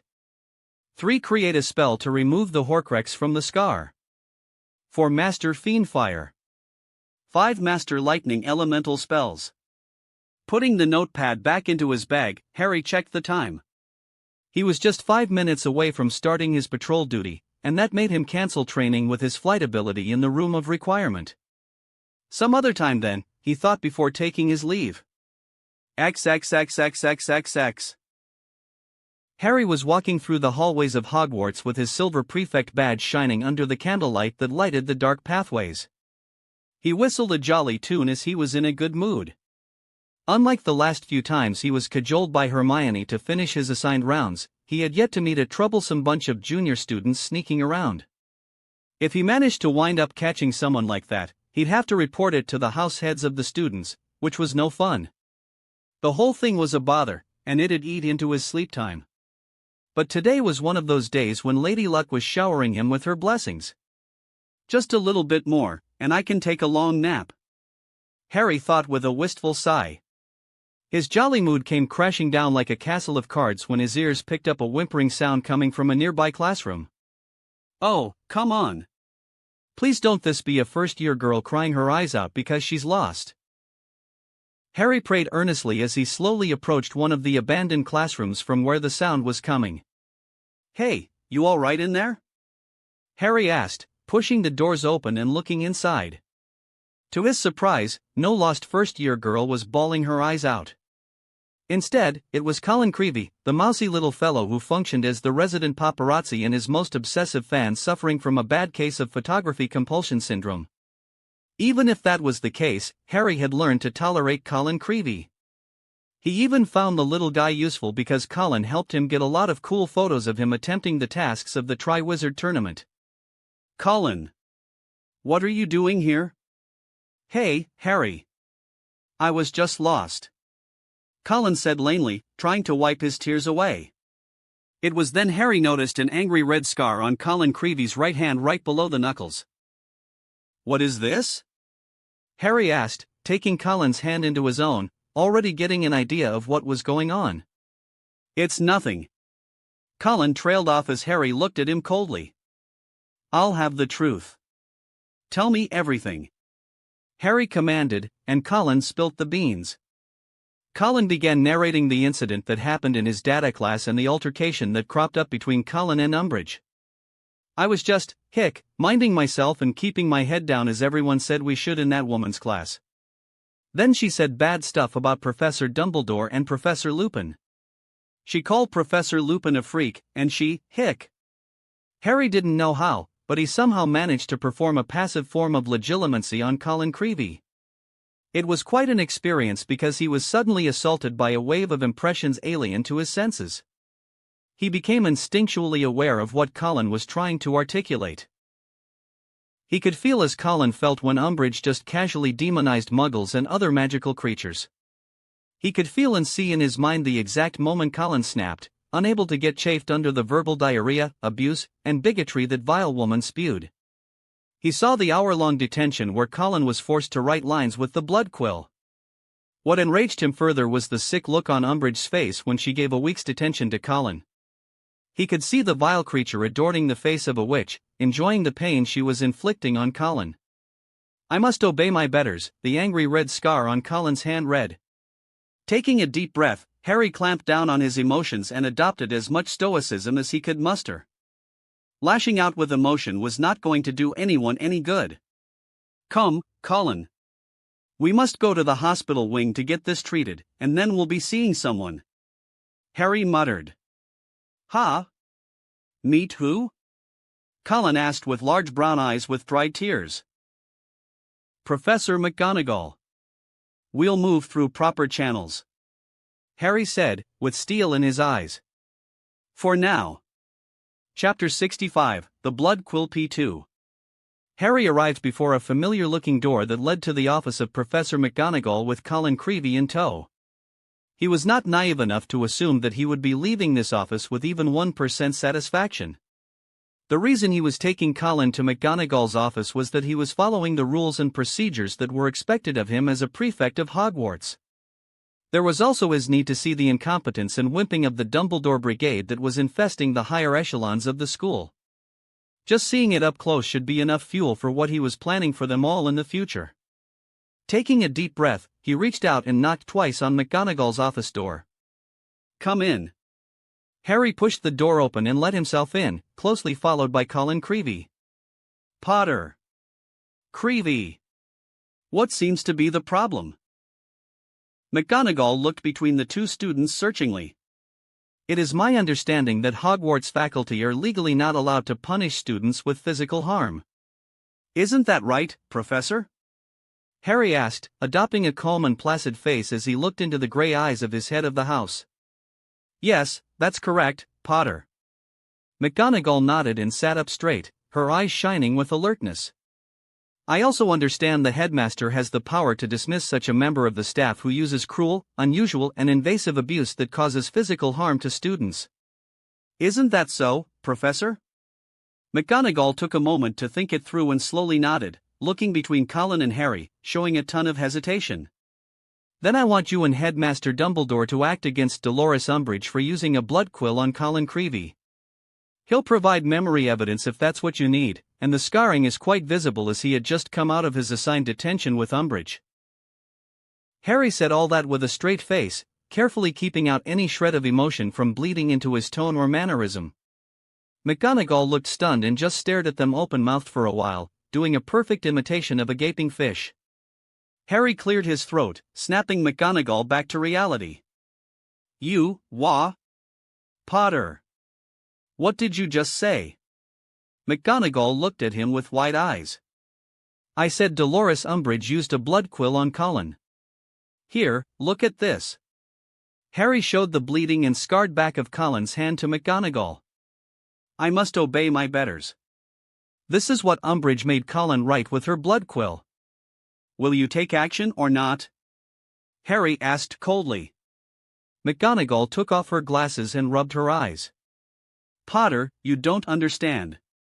Professor Umbridge is... Will you take action against Umbridge or not?" "I need a straightforward answer, Deputy Headmistress Minerva McGonagall." Harry switched to a more formal wording, with his tone going cold. McGonagall took a deep breath and just let out a sigh. "I can't. The Ministry of Magic backs Professor Umbridge. She is. I don't care about any of her connections. I want to know whether you'll move to act according to the law and principles that govern Hogwarts. As I said, Potter." My hands are tied, McGonagall said with a straight face. I see, Harry whispered. He slowly took to his feet and led Colin out of the door. But before he closed the door, he let himself in and looked at the spineless woman who was sitting behind her desk. Do you remember our conversation in this room last year, not too long after the Yule Ball? You accused me of not acting rationally or raising my concerns in a well-defined manner. Harry reminded the woman of that conversation where he pretended to be chastised for the sake of saving himself the headache. The resounding silence and the flinching eyes of McGonagall let him know that she remembered that conversation all too well. I didn't argue with you that day and just nodded along like a properly chastised child, not because I found great wisdom in your words. I didn't say anything then because I knew a day would come when I could just show you a mirror and see the incompetence, apathy, and all-around nonsense I see when I look at you. Harry said coldly before he flicked his wand and conjured a giant mirror in McGonagall's room that was facing her. Now, you see what I see, Professor. Enjoy. With that parting shot, he slammed the door behind his back and walked away, taking Colin with him. He was not done, not by a long shot. He had one more place he got to visit before taking Colin to the infirmary. The gargoyle that guarded the stairway to Dumbledore's office refused to budge, but a Patronus message he sent to Dumbledore made it stand aside. Wow, Harry. That was just cool, said Colin, his brown eyes sparkling like stars after witnessing the Patronus charm. I'm awesome like that. Now, come on. We'll submit a written complaint to the headmaster. Harry, you don't have to trouble yourself for my sake, Colin said meekly, looking away shyly. On the contrary, I have to do this. Now, come on, said Harry, dragging the fourth-year Gryffindor up with him.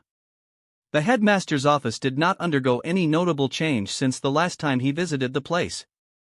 Fawkes was perched on his stand, but the Phoenix looked to be sleeping going by the way it was dozing off. There was a light rain outside, so Harry gathered the Phoenix was just taking a nap enjoying the moderate chill in the air. Please take a seat, you two. What seems to be the problem, Harry? Dumbledore asked, looking anywhere but Harry's eyes.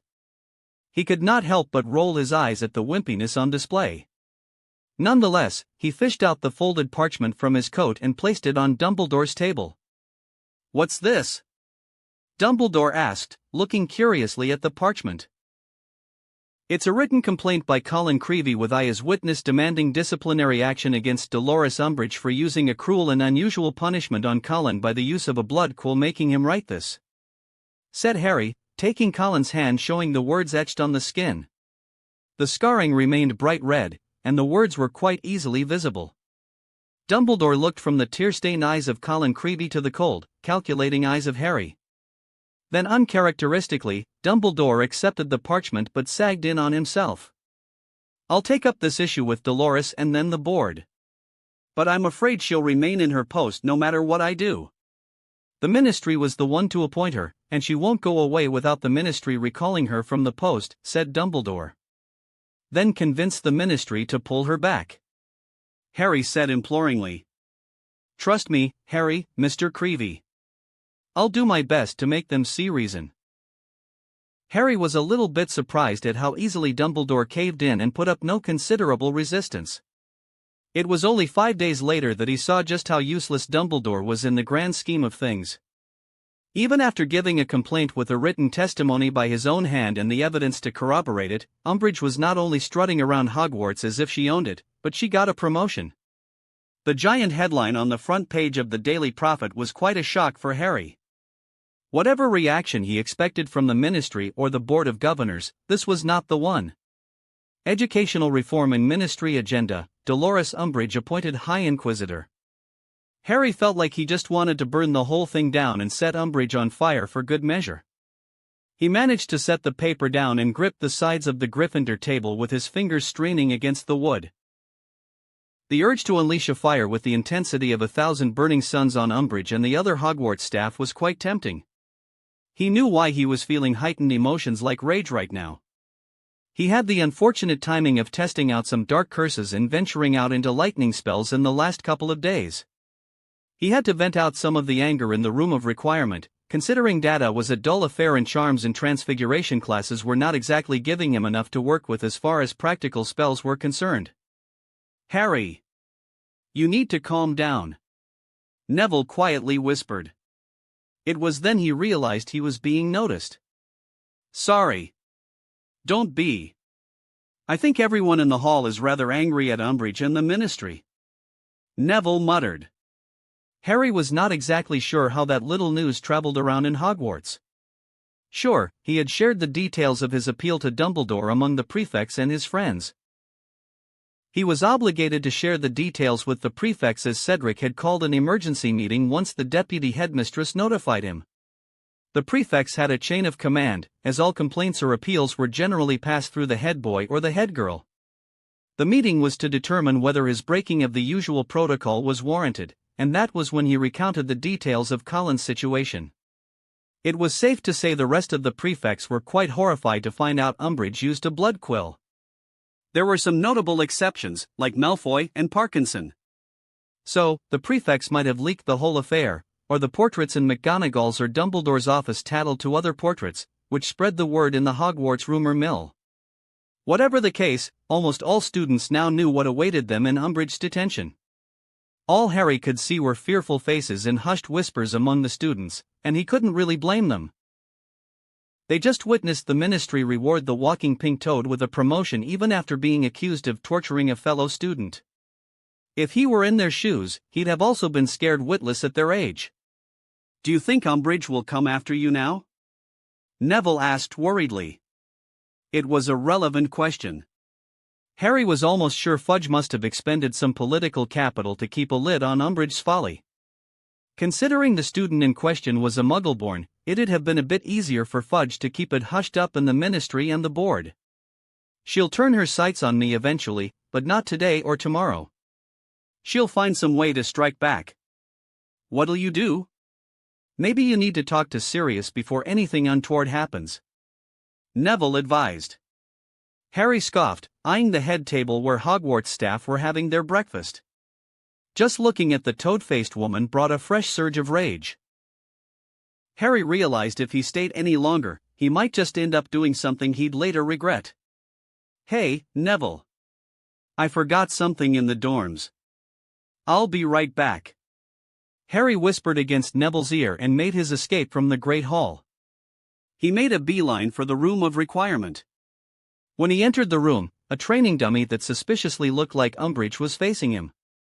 He launched 2 elemental spells in quick succession. Expugno. Torrens Incendio. A stormy vortex blew back the dummy and had it pressed against the back wall before a large wave of fire consumed the dummy and the floor. The fire burned bright orange as it ate away at the dummy. The fire was suddenly sucked out, and, in its place, the pink dummy stood without a single blemish on its body. Okay. Now, you're just pissing me off, Harry growled, his ire only rising and a strange weight settling just above his eyes. Harry began using cutting curses, gouging curses, and even the bloody organ liquefying curse, which only knocked the dummy back a few feet as it had no organs to liquefy. The use of darker spells didn't relieve him of the anger that was being built up inside him as he had assumed. It only made his emotional condition worse. It was that exact lack of self-control that led him to think it'd be a good idea to try out a lightning spell. Fool meanies. Harry jabbed his wand, and from its tip, a purple bolt of lightning struck the dummy. The dummy was shattered into pieces, and a charred smell also permeated the room. The tip of his wand was smoking after the spell, but strangely enough, Harry was no longer feeling the headache. He was feeling a lot better and comparatively calm than a few minutes ago. He was also feeling like he could bring down a mountain as he was charged up as far as magical energy was concerned. He took several deep breaths to calm down as he didn't want to lose himself to the addictive power that was influencing his mind. I need to cut down on dark magic for a few days, Harry muttered, seeing the need for disciplining himself to be aware of his proclivity to megalomania. He was just a mile or 2 away from reaching Tom Riddle levels of megalomania, and that was not good. Not good at all. XXXXXXX. Harry went through a strict regimen of sorts that cut off all practice of dark spells and even elemental magic. It left him with a good amount of free time, so he took up swimming and running to keep his body in top shape. He was no longer compromising his sleep by staying awake till midnight. Instead, he went to bed early and awoke early in the morning for a run. There was a marked difference in his temperament after keeping up with the new schedule for 2 days. The most significant advantage in disciplining himself was that he managed to regain a semblance of control over his occlumency practices. He just wished the practice of occlumency would allow him easy control over his mind and body, but that was not how the mind arts work. The mind arts require constant practice and self-discipline. Breathing exercises and meditation can help, but occluding the mind from the emotional baggage of life was no easy task. It was a cumulative process that demanded versatility in a wizard and constant engagement. His mistake was that his engagement with occlumency slips up from time to time, especially when he takes up practicing darker spells. He knew what the problem was, but the solution happened to be a difficult one. Either he'd have to give up on dark magic completely, or he'd have to be highly orderly when it comes to employing countermeasures against the influence of dark magic. His old plan to counter dark spells with more light spells ended up being a complete failure. He found himself reverting to a mild addiction to magical power and an unhealthy dose of megalomania assisted by uncontrollable rage. There was also the distinct possibility that he was overthinking and overanalyzing everything. It could be that the ire and mild dose of the "I could do better if I were in charge" attitude was not correlated to his use of dark spells or his alleged failing occlumency standards. Occlumency was not primarily a defense against the addictive nature of dark spells. Occlumency had always been an art that was specifically developed to combat mind magics. It had the added effect of gaining an organized mind for a practitioner of occlumency. What he needed right now was some sound advice, not just in the matter of dark magic but also in the matter of umbrage. Initially, he wanted to ask for Hermione's advice, but he already knew some of the answers she'd give him. There was also the fear that she'd immediately tattle to McGonagall about his dalliances with dark magic. He all too well remembered what happened with his firebolt in the 3rd year. So, he didn't want a repeat of that ever again. "So, what did you want to talk about, Harry?" asked Daphne. Harry was still mulling over whether he should take advice from Daphne. He was already in hot water after tattling to Fleur about his actions in the graveyard. Nonetheless, he was in a vulnerable position, and Daphne was someone he trusted who could give him a different perspective. "I have a problem. Or more like 2 problems. I don't know whether it is as dangerous as I think, but I need your advice on the matter." "Okay." Daphne sat up straight in full alert instead of relaxing against the tree. "I'll try to be as helpful as I can." Harry looked at the Black Lake and enjoyed the quiet the place offered. Taking a deep breath, he squared up his shoulders to expose his vulnerability. "I think I'm suffering from an addiction to dark magic." Harry managed to bite out. Daphne's eyes widened as she heard that. She looked at him curiously for a long moment. "Okay. Why do you think you are addicted to dark magic?" she asked, taking his hands into hers. Harry started to relax a bit, seeing that she was not immediately jumping to conclusions. "I think I'm having bouts of rage from time to time," said Harry, leaning against Daphne as he too joined her in sitting against the tree on the ground. "So, when exactly did you notice you were becoming rageful?" "The morning when Umbridge was declared High Inquisitor of Hogwarts," Harry said after looking thoughtful for a moment. "Could it be that you were just angry more than usual on behalf of Creevy?" Daphne asked. He took a moment to think it through before slowly nodding. "Yes, it's possible. I was angry on behalf of Creevy, but it's also true that I felt my rage dissipate when I trained with dark spells and elemental magic. The rage would resurface again at some random time, and then I'd require to practice again, perpetuating the cycle of addiction," said Harry. "But you admit that you started feeling the effects of this addiction after Creevy's issue became a core issue, right?" Daphne looked imploringly at him with her blue eyes. "Yes," Harry admitted after giving it some thought. "Then I'll give you a simple suggestion. If you cannot follow it, we can approach Professor Babbling. Did you know Professor Babbling once served as a Medawitch in St. Mungo's Hospital?" "I did not know that." Harry admitted, giving some thought to the matter. "All right. I'll hear out your suggestion before approaching Professor Babbling. Harry came to a decision. Okay. So, in mind arts, there is a theory about fissures that form over time inside the mind of a witch or wizard who practices legilimency and occlumency. Certain strong emotional connections with an issue or a person could adversely change the mind on a dime. I think this is what is happening with you, Harry. Daphne took a deep breath. I suggest you look at Creevy's issue not as something to be fought on his behalf but as an opportunity. Harry frowned as he heard Daphne's assessment. I don't follow. Instead of trying to fight for Creevy, why don't you take a step back and allow Umbridge to make more mistakes? In short, I'm asking you to do nothing and allow Umbridge free rein in Hogwarts. Harry was horrified at Daphne's suggestion to step back and allow that pink toad to do as she pleases in Hogwarts. Your reaction speaks volumes, Harry.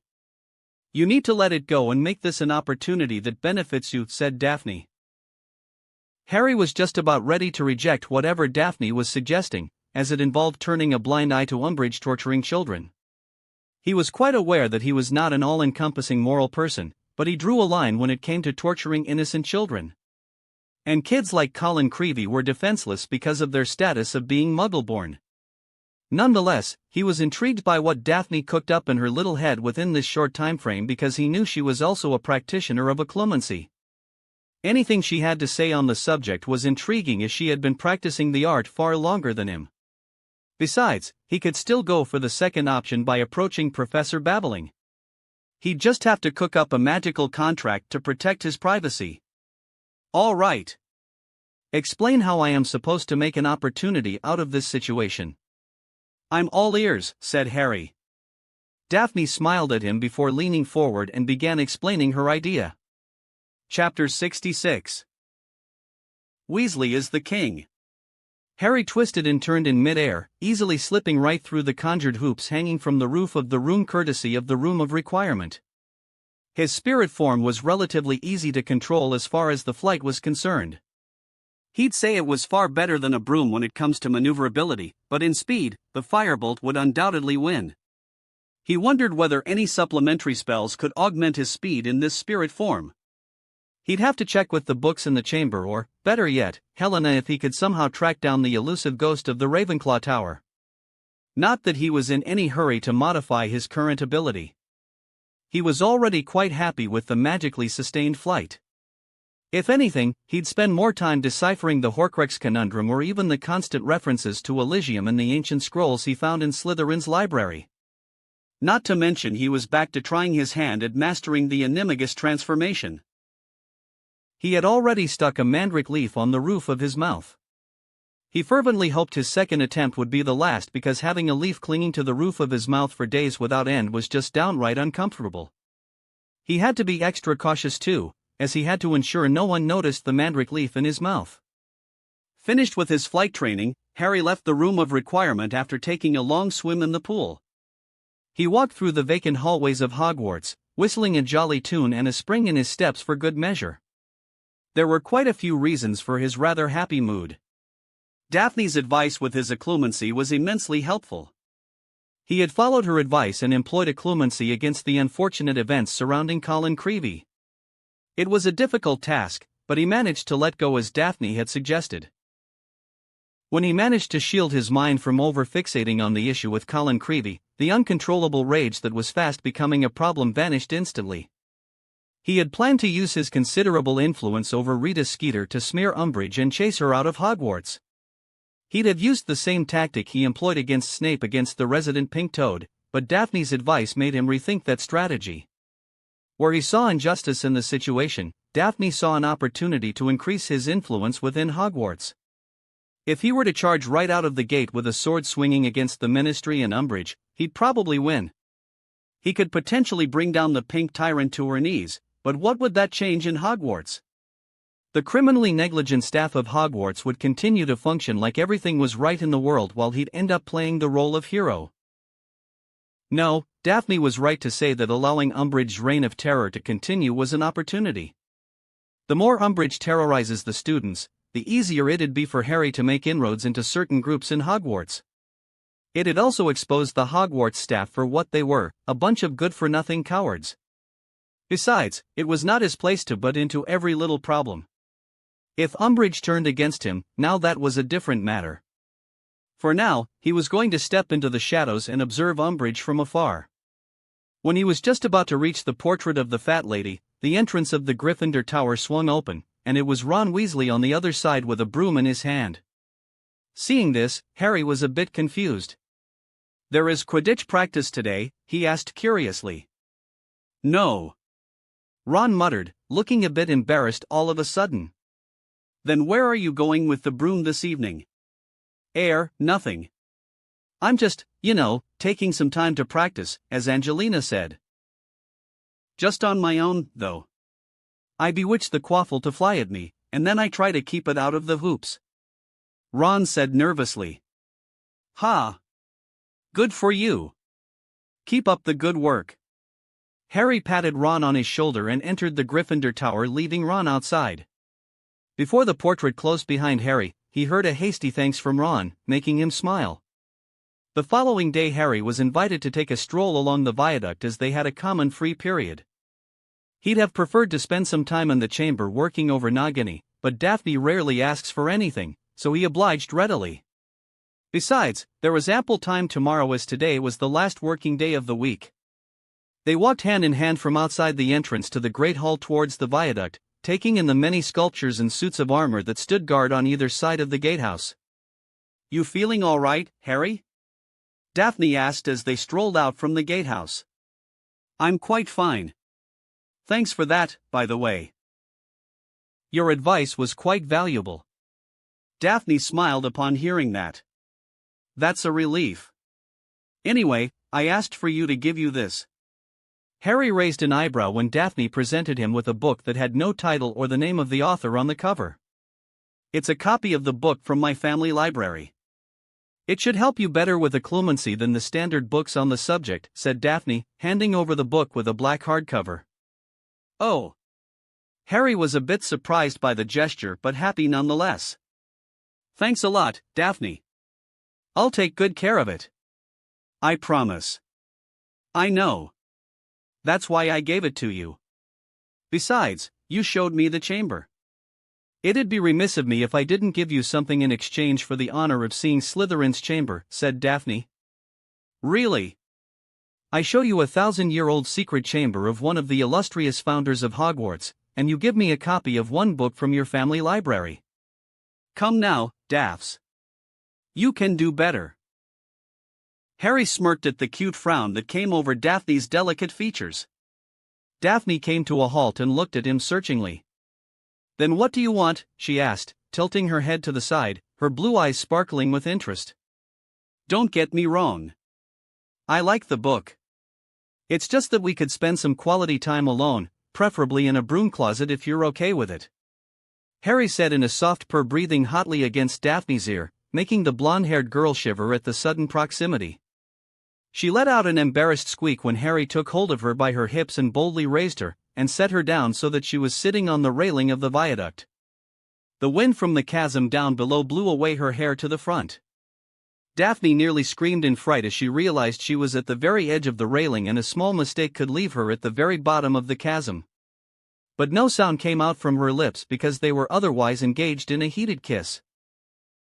When they parted after several minutes of battling it out with their lips, Harry could see how intoxicated Daphne's eyes were. His eyes strayed to the deep chasm just behind Daphne, and he felt a little bit adventurous. "Do you trust me?" "Aha!" Daphne moaned, reaching out and kissing him again. Harry smirked against her lips and pushed them both over the railing. He silenced her screams by locking their lips while he consumed them both with his spirit form. He had only tried taking something along for the flight with inanimate objects but was confident he could take Daphne with him. By the time Harry pulled back from her lips, Daphne was just about ready to pass out. She looked around wildly and saw to her befuddlement she was somehow climbing up high into the sky instead of falling to the bottom of the chasm as she imagined. "Wah! How?" Daphne sputtered, lost for words, as her blue eyes shined with a combination of wonder, fear, and pleasure. "I'm the boy who lived, love. Nothing is beyond my reach." Harry winked. Harry took her for a spin for a few more minutes in the sky and around the bridge until finally, they decided to cut it short. They spent the rest of the time on the ground until it was time for their class. Daphne was shooting him impressed looks from time to time as they walked toward their potion class in the dungeons. "So, what spell was that?" "Do you want to know?" he asked, a smirk slowly growing on his face, which put Daphne on edge. "I'd love to fly, yes," she answered warily. It's going to cost you, though," Harry whispered. "I've picked out a perfect broom closet if you really want to learn to fly like me." Daphne's ears and cheeks turned red, and she hit him before walking away with long strides. "Hey! I'll compromise and let you choose the broom closet," Harry shouted after her while chuckling all the way. When they finally reached the potion class, there was a crowd forming right outside the classroom. At the center stage was Draco Malfoy waving around a parchment while strutting around like a peacock. "I went and asked for permission on behalf of the Slytherin Quidditch team, and we got the permission right away. It's no surprise, really. I have known Professor Umbridge for a long time, thanks to my father. He's always popping in and out of the ministry. Minister Fudge always asks my father for advice on important matters, you know." "What is the Ponce talking about?"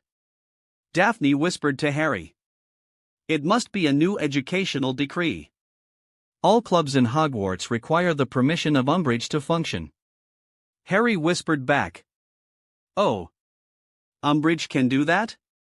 Daphne asked incredulously. "She seems to think so." Harry shrugged. "It'll be interesting to see whether the Gryffindor team is allowed to play this year, won't it?" Draco asked with an arrogant smirk. "Why? Did your father whore himself out to the ministry to make sure his useless son can boast a victory this year without us in the game?" Harry asked seamlessly, earning roars of laughter from Gryffindor students. You won't be laughing for long, you blood traitors. You'll all get what's coming for you," Draco threatened, his eyes glinting maliciously. "It won't be long before the mudbloods and blood traitors get their due. The ministry will deal with Dumbledore and his ilk while you, Potter, you and your friends will get the real deal. Maybe, if you are lucky, they'll just leave you lot in the care of St. Mungo's Hospital permanently. I hear they've got a special ward for mental cases like you lot." Hermione and Ron had to physically hold down Neville as he was trying to go for Draco with burning rage in his eyes. Harry, on the other hand, looked coldly at the Slytherin students that laughed at Draco's little threat. "I see. Then let me give you a fair warning, Draco. When giants battle, worms should hide under the soil or they'll get destroyed and dismembered, which makes them unrecognizable even for their families. If you doubt that, ask your friends Nott, Crabbe, and Goyle whether I'm wrong." Harry smiled coldly at the Slytherins. After all, they're intimately familiar with such a situation, considering what happened last year. Crabbe and Goyle were scowling while Nott withdrew to the back of the crowd with his face chalk white. "Please do extend my warm greeting to Mr. Malfoy.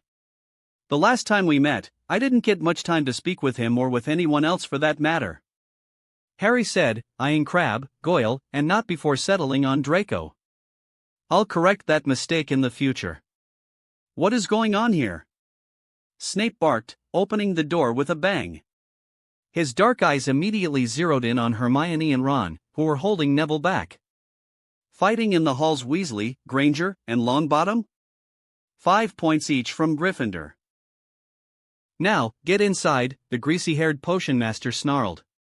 Harry took his usual seat at the back of the potions class with Neville, who looked like he was just about ready to murder Malfoy. "Calm down. This is not the place or time to settle scores," Harry whispered to his friend. "Your time will come. Trust me." Neville let out a deep breath. He opened the potion textbook and stared at the page silently. "You'll note that we have a guest with us today," said Snape, his eyes glinting darkly, but his face closed off, giving nothing away of his thoughts on the matter.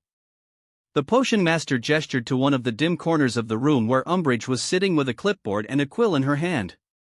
"Now, what is this bitch doing here?" Harry muttered. Neville cracked up a little upon hearing that. "She was in our divination class as well." She was not particularly impressed with Professor Trelawney. Neville muttered. "Who is?" Harry and Neville shared a smile. They went back to concentrating on the strengthening potion they were supposed to brew and the instructions Snape had written on the board. While working on the potion, Harry eyed Umbridge from time to time whenever the Ministry stooge popped with a question or two for Snape on his teaching methods. He even heard her asking about the probation Snape suffered last year. Snape grinding his teeth in frustration could be heard across the room, making Harry smile. He supposed there was some fun in watching Umbridge tear into Snape. XXXXXXXX. Harry carefully took each breath, mindful of how much he inhaled, then slowly exhaled the air trapped inside his lungs. He repeated the process a few more times until he was confident that he had managed to suppress the pre-game jitters in his body. When he opened his eyes, he noticed his knees had stopped shaking, and he was almost back to his normal self. Breathing out of his mouth, Harry leaned back in his seat and made sure the protective gear on his elbows was strapped in nice and tight. If he was having pre-game jitters, then Ron's condition was much worse. "You all right there, Ron?" Harry asked, seeing the pale white face and the occasional shivering the red-haired boy was going through while waiting in the locker room. "Why, yeah. I think so." Ron stuttered, his cheeks turning tomato red, sinking into his seat with his head bowed. "You should take a few breaths and calm yourself. You'll do fine out there." Harry consoled the guy, taking pity on the roughened-up Ron. "Angelina, Alicia, and Katie are very good with the quaffle. You'd barely get many shoots from the Slytherin team." "What happened to our wee brother today?" Harry shook his head, seeing the Weasley twins plopping down on either side of Ron. They threw their arms around Ron and began to try their best to pull Ron out of his shell. "What are they doing?" Angelina asked once she came out of the dressing room in her Quidditch gear. "I think Ron is getting the motivational talk for the game," Harry commented. "Not on my watch. He has been motivated enough." Angelina went straight for the Weasley twins and pulled them away from Ron. "I won't have you two jokers mess up the game by being hard on Ron," Angelina shouted at them as she pulled the twins away by their ears. "We were just trying to help," the twins chorused, but Angelina was having none of it. She pulled those two away from the locker rooms by her lonesome. "Well, I didn't expect to see that. I thought we were supposed to beat up the other team, not our own," Alicia deadpanned, watching their captain tearing into the Weasley twins just before the game. "Meh. Those two can handle it," Katie said, joining them in watching the spectacle. "Angelina is just worried because we didn't get enough time to practice," said Harry. "All thanks to that vile woman," Angelina said, her face twisting in fury. "Umbridge was adamant about canceling all our practice sessions and giving more to Slytherin. I might be responsible for that. She most likely didn't like the fact that I complained to Dumbledore about her practices during detention," said Harry. "And no one will blame you, Harry. You did the right thing," said Angelina, waving away the issue. "I was really expecting them to fire Umbridge," said Katie. The blowback from the inaction in the case of Colin Creevey didn't affect Umbridge too much. Already, most students in Hogwarts hated the pink toad with a passion. The ire of the students was mostly focused on the faculty and even the ministry to some extent for rewarding Umbridge with a new position as the Inquisitor of Hogwarts. "It's time," Angelina suddenly said, hearing the crowd making noises from the stands.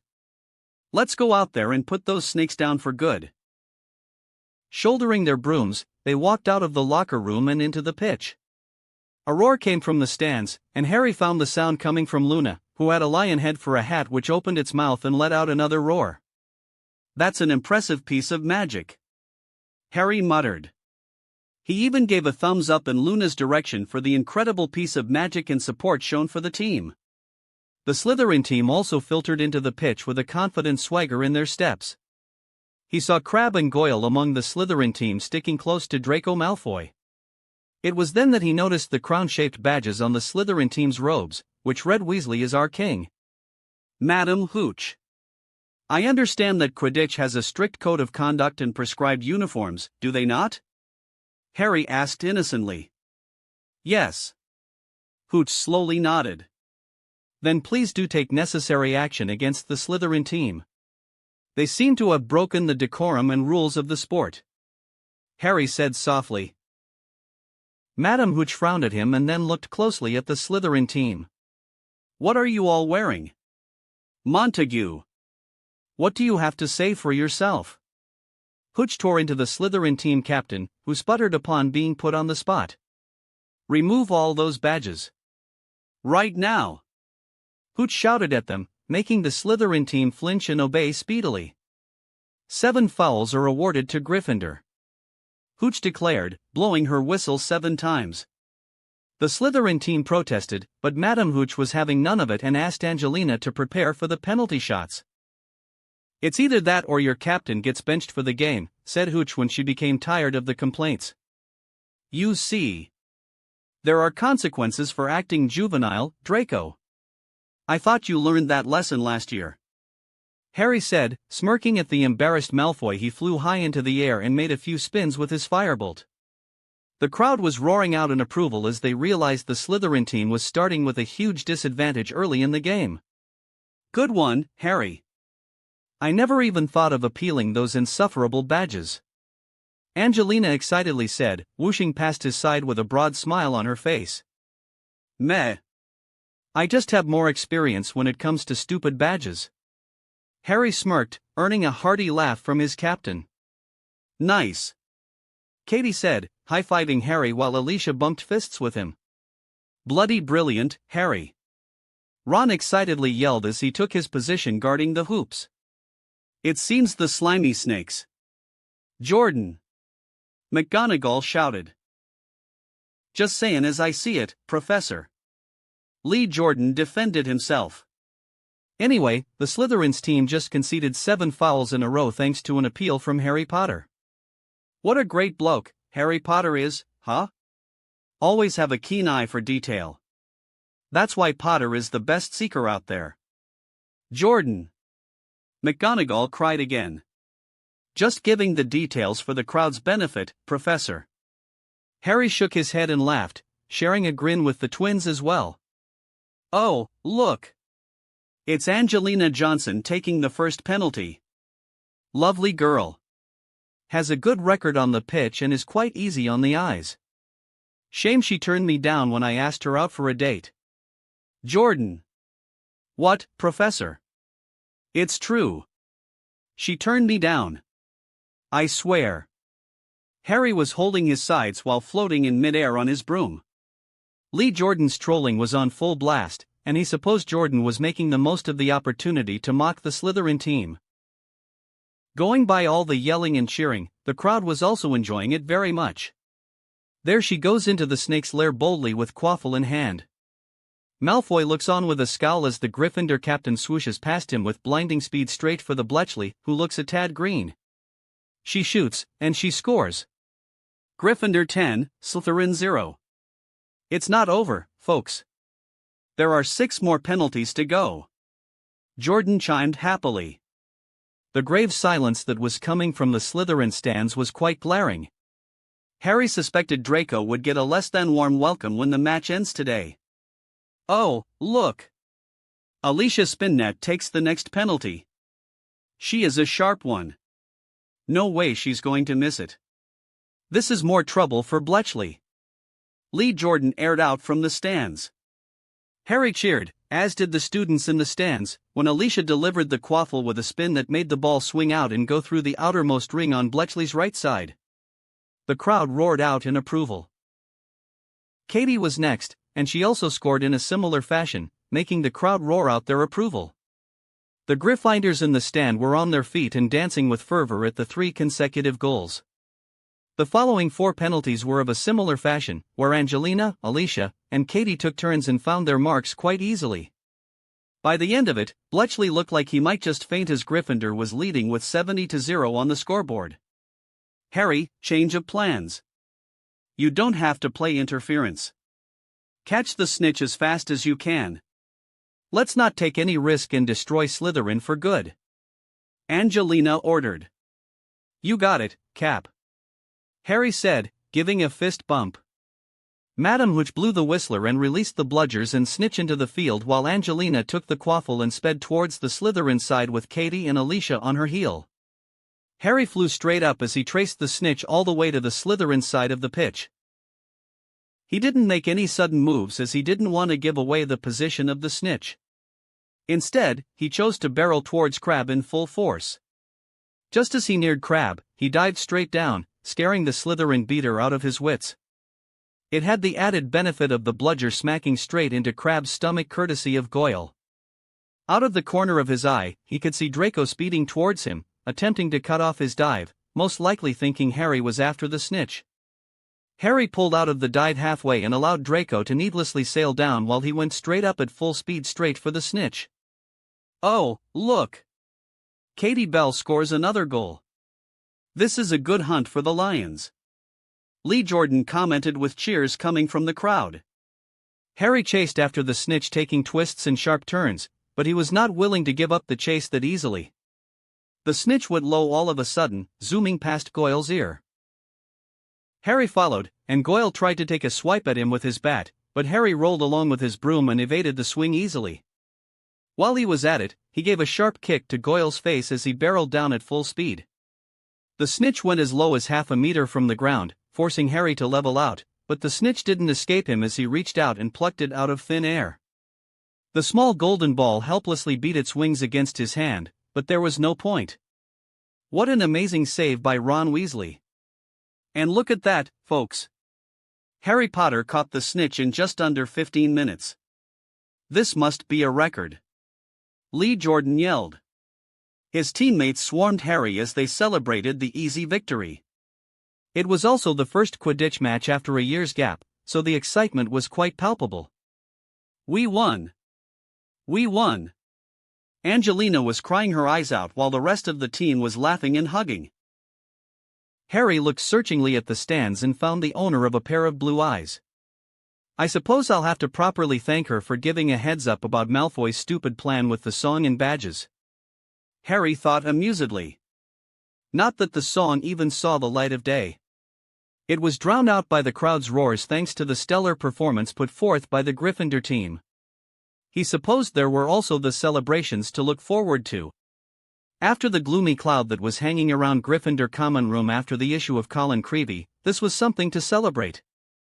The twins started chanting "Weasley is the king" as they pulled Ron over their heads and began dancing around like a pair of hooligans, making everyone laugh. Pretty soon, everyone took up the slogan.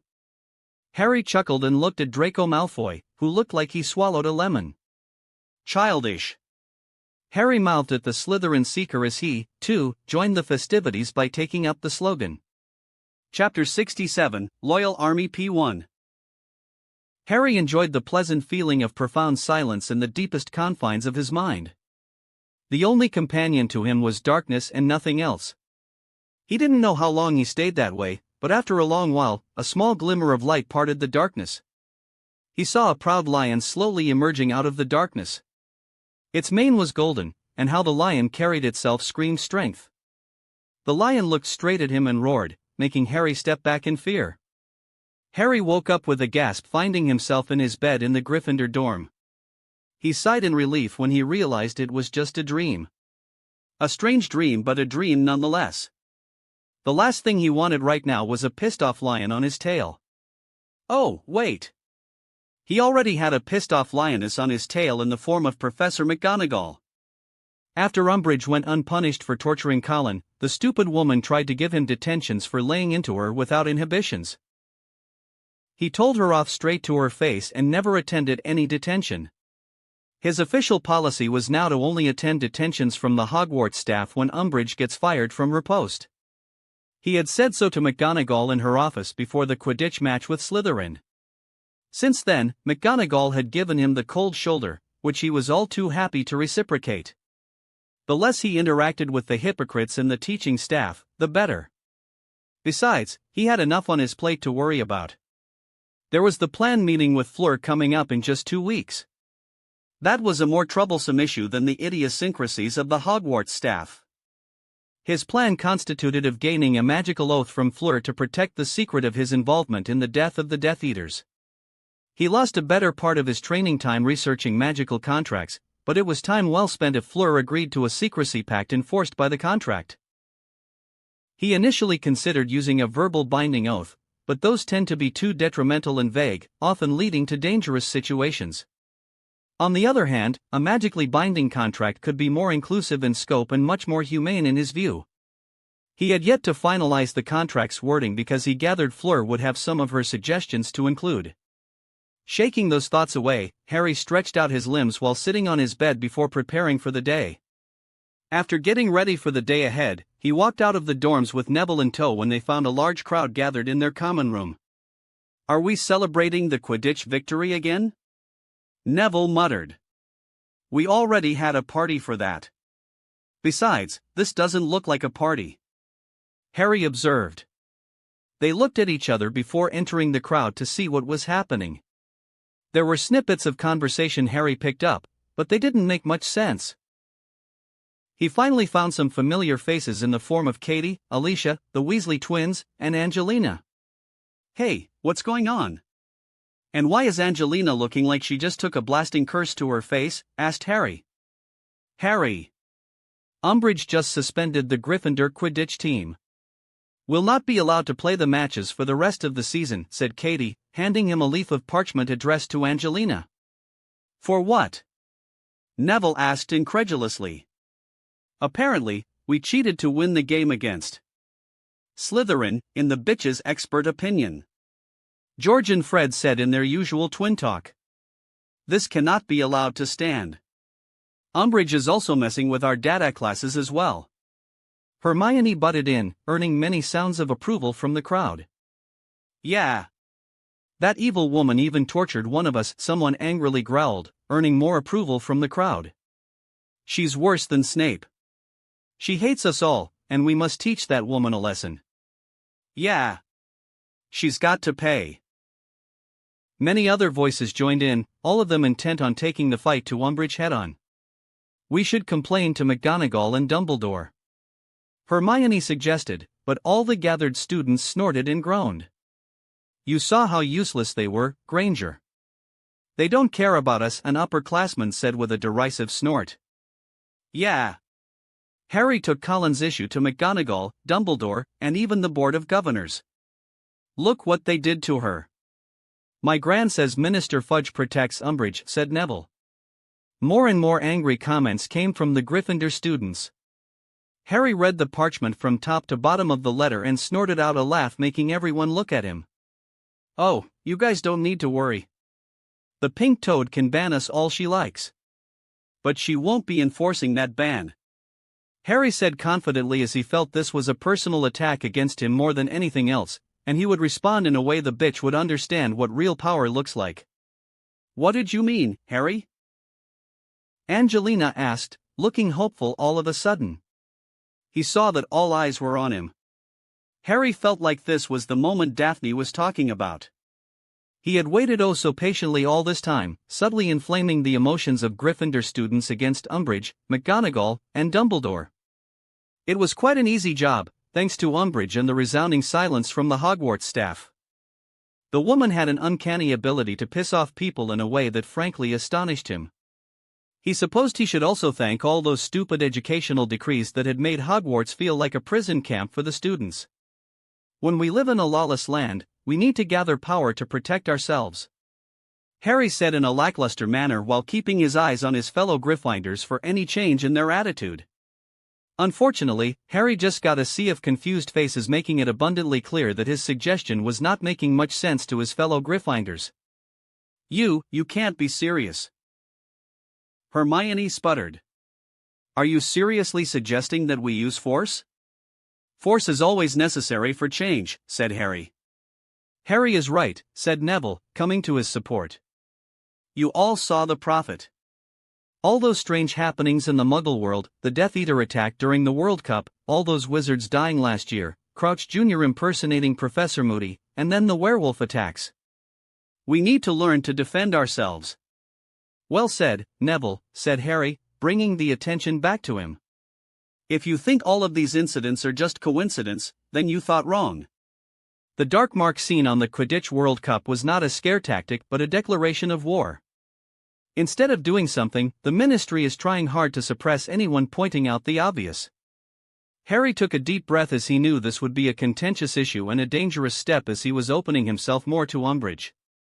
But this was a necessary step. The Dark Lord Voldemort has risen to power. I fought him at the end of the third task when Crouch Jr. had me transported to the Dark Lord's side by turning the Triwizard Cup into a portkey. Dumbledore was speaking the truth last year, and the Ministry is trying hard to discredit Dumbledore because Fudge is under Lucius Malfoy's thumb, said Harry. I knew it. Those Malfoys are always evil. Ron growled immediately. The discussion then revolved around Umbridge being an agent sent by Lucius Malfoy to help Draco and the other Death Eater children in Slytherin. Some suggested she was sent here to assassinate Dumbledore and Harry. Many wild theories were spun around quickly, making even the staunchest conspiracy theorists cringe. In the end, Harry got what he wanted. His fellow Gryffindors agreed to form a secret group that'd train in battle magic to fight against Umbridge's tyranny. The first official meeting was scheduled for the evening, and he made them swear not to breathe a word to other houses. After all, the last thing he wanted was for word to spread about their little group before their first official meeting. XXXXXXX. What exactly did you say to McGonagall when she assigned detentions? Daphne asked with some mirth in her eyes. Meh. It's water under the bridge. Harry tried to shrug away the whole event. Oh, come on, Harry. You can tell me. Daphne grinned playfully at him. You like it when we lions are at each other's throats, huh? Harry asked. Love it. Just like you love it when we snakes are sniping each other. Daphne smirked at him. Harry grinned, knowing that was true. So, any developments in Slytherin House I should know about? If Draco is making any trouble, just say the word. I can have the ferret cry like a baby in front of everyone. After last year's poor performance from Draco, I'd have expected him to be shunned in Slytherin House. But, the upperclassmen have shown no interest in keeping Draco contained. It looks like they almost fear what might happen should they publicly oppose Draco. Daphne said with a frown. I see. So, they fear acting against Draco may perceive them as someone standing against the Dark Lord. How did the Ponce manage to convince your house of such a thing? Because he had been running his mouth that his father was now the right-hand man of the Dark Lord to anyone who'd listen. Daphne rolled her eyes while saying that. As expected of the idiot. Harry sighed, shaking his head at the stupidity displayed by Malfoy. Or maybe, the Ponce knew the Ministry was weak, and nothing would happen to him. In that case, it was a brilliant move to hold influence over the Slytherin students. Are you sure you're okay in Slytherin? I suspect Draco and his cronies are most upset with you, and the idiot might just take his frustrations out on you after suffering a series of setbacks. I'd be more than happy to deal with the ferret with force. Harry offered, taking Daphne's hand into his as they walked down the hall and into the courtyard of the clock tower. I can handle Draco's shenanigans.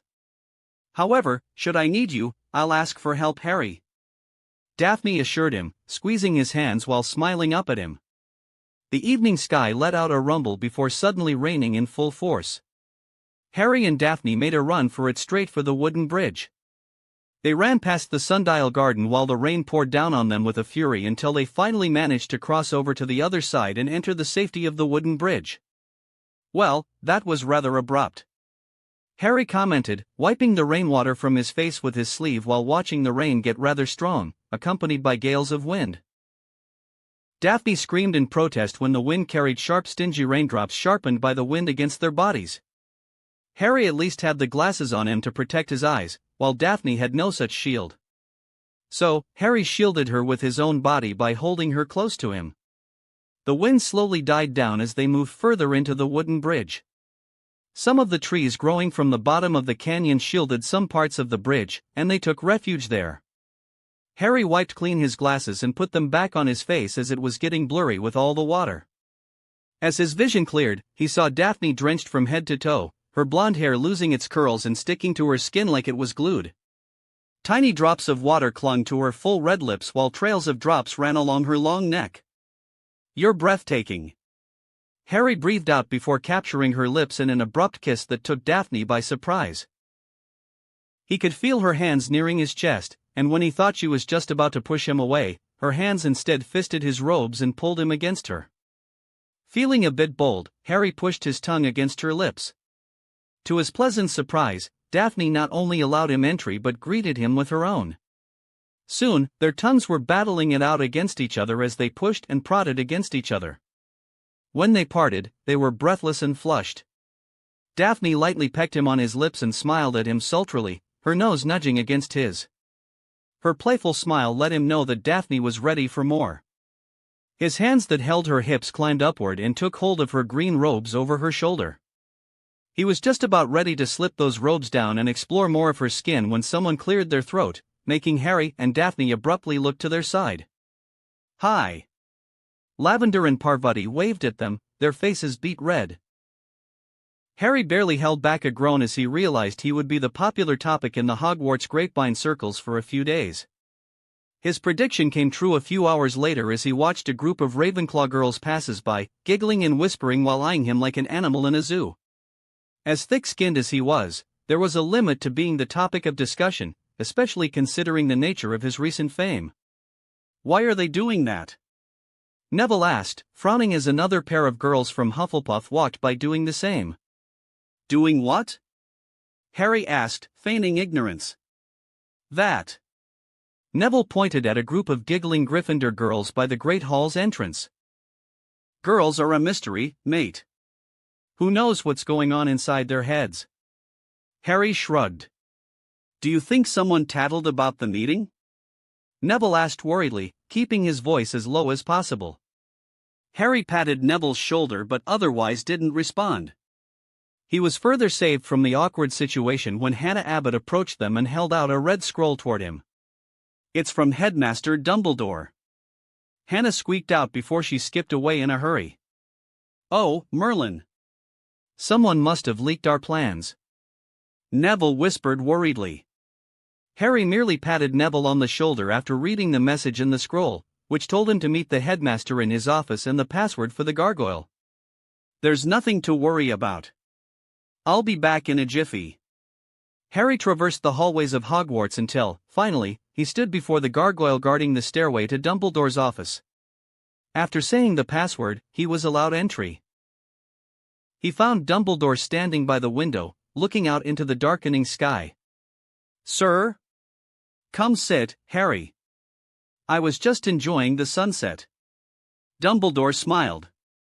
Harry said nothing, merely taking the seat offered to him and started intuitively at the headmaster. "How are you, Harry?" Dumbledore asked, once the old headmaster took his seat, steepling his fingers together. "I get by." Harry shrugged, then raised a lone eyebrow at the headmaster. "May I know the purpose of this meeting, sir?" Dumbledore stayed silent and eyed Harry for a long minute. Harry was perfectly willing to let the silence stretch out as he took that time to eye the trinkets in the office and the many portraits of the past headmasters. "You are still dissatisfied with what happened with Professor Umbridge." "I'm dissatisfied with the fact that you and the rest of the Hogwarts staff didn't throw out Umbridge from Hogwarts," Harry said blandly. "We don't have the power to do that, Harry," Dumbledore said gravely. "Of course you do. You are just choosing not to use your power." "And what power is that, Harry?" "Your magical power," Harry said coldly. "You'd have me use force to dislodge Umbridge from Hogwarts?" Dumbledore asked with wide eyes. "Force is always necessary." Harry parroted the same line he used on his fellow Gryffindors. "Nothing changes if there is no force to facilitate the change. Changes that are brought about by force seldom lasts," Dumbledore said sagely. "That is a loser's argument and a convenient one for your inaction. Just as action has a price attached to it, inaction also incurs a debt to the wheel of fate. In time, you'll be held liable for your inaction," Harry warned. "You've changed greatly, Harry," Dumbledore observed with a sad sigh. "You've said that often as if I'm supposed to stay unchanging." Harry snorted, leaning back in the chair. Anyway, did you call me to discuss philosophical matters, headmaster? If that's the case, I'm afraid I tire of these talks. I see. I shall come to the matter at hand. Please do, said Harry sassily, which Dumbledore chose to ignore. Lord Voldemort gains strength as days go by, and I suspect Tom is aware of the unique connection you two share. Tell me, Harry? Has your scar reacted in any way this year? No, it has not. Harry answered. Are you sure? Dumbledore eyed him suspiciously. Positive. Dumbledore looked like he didn't believe him.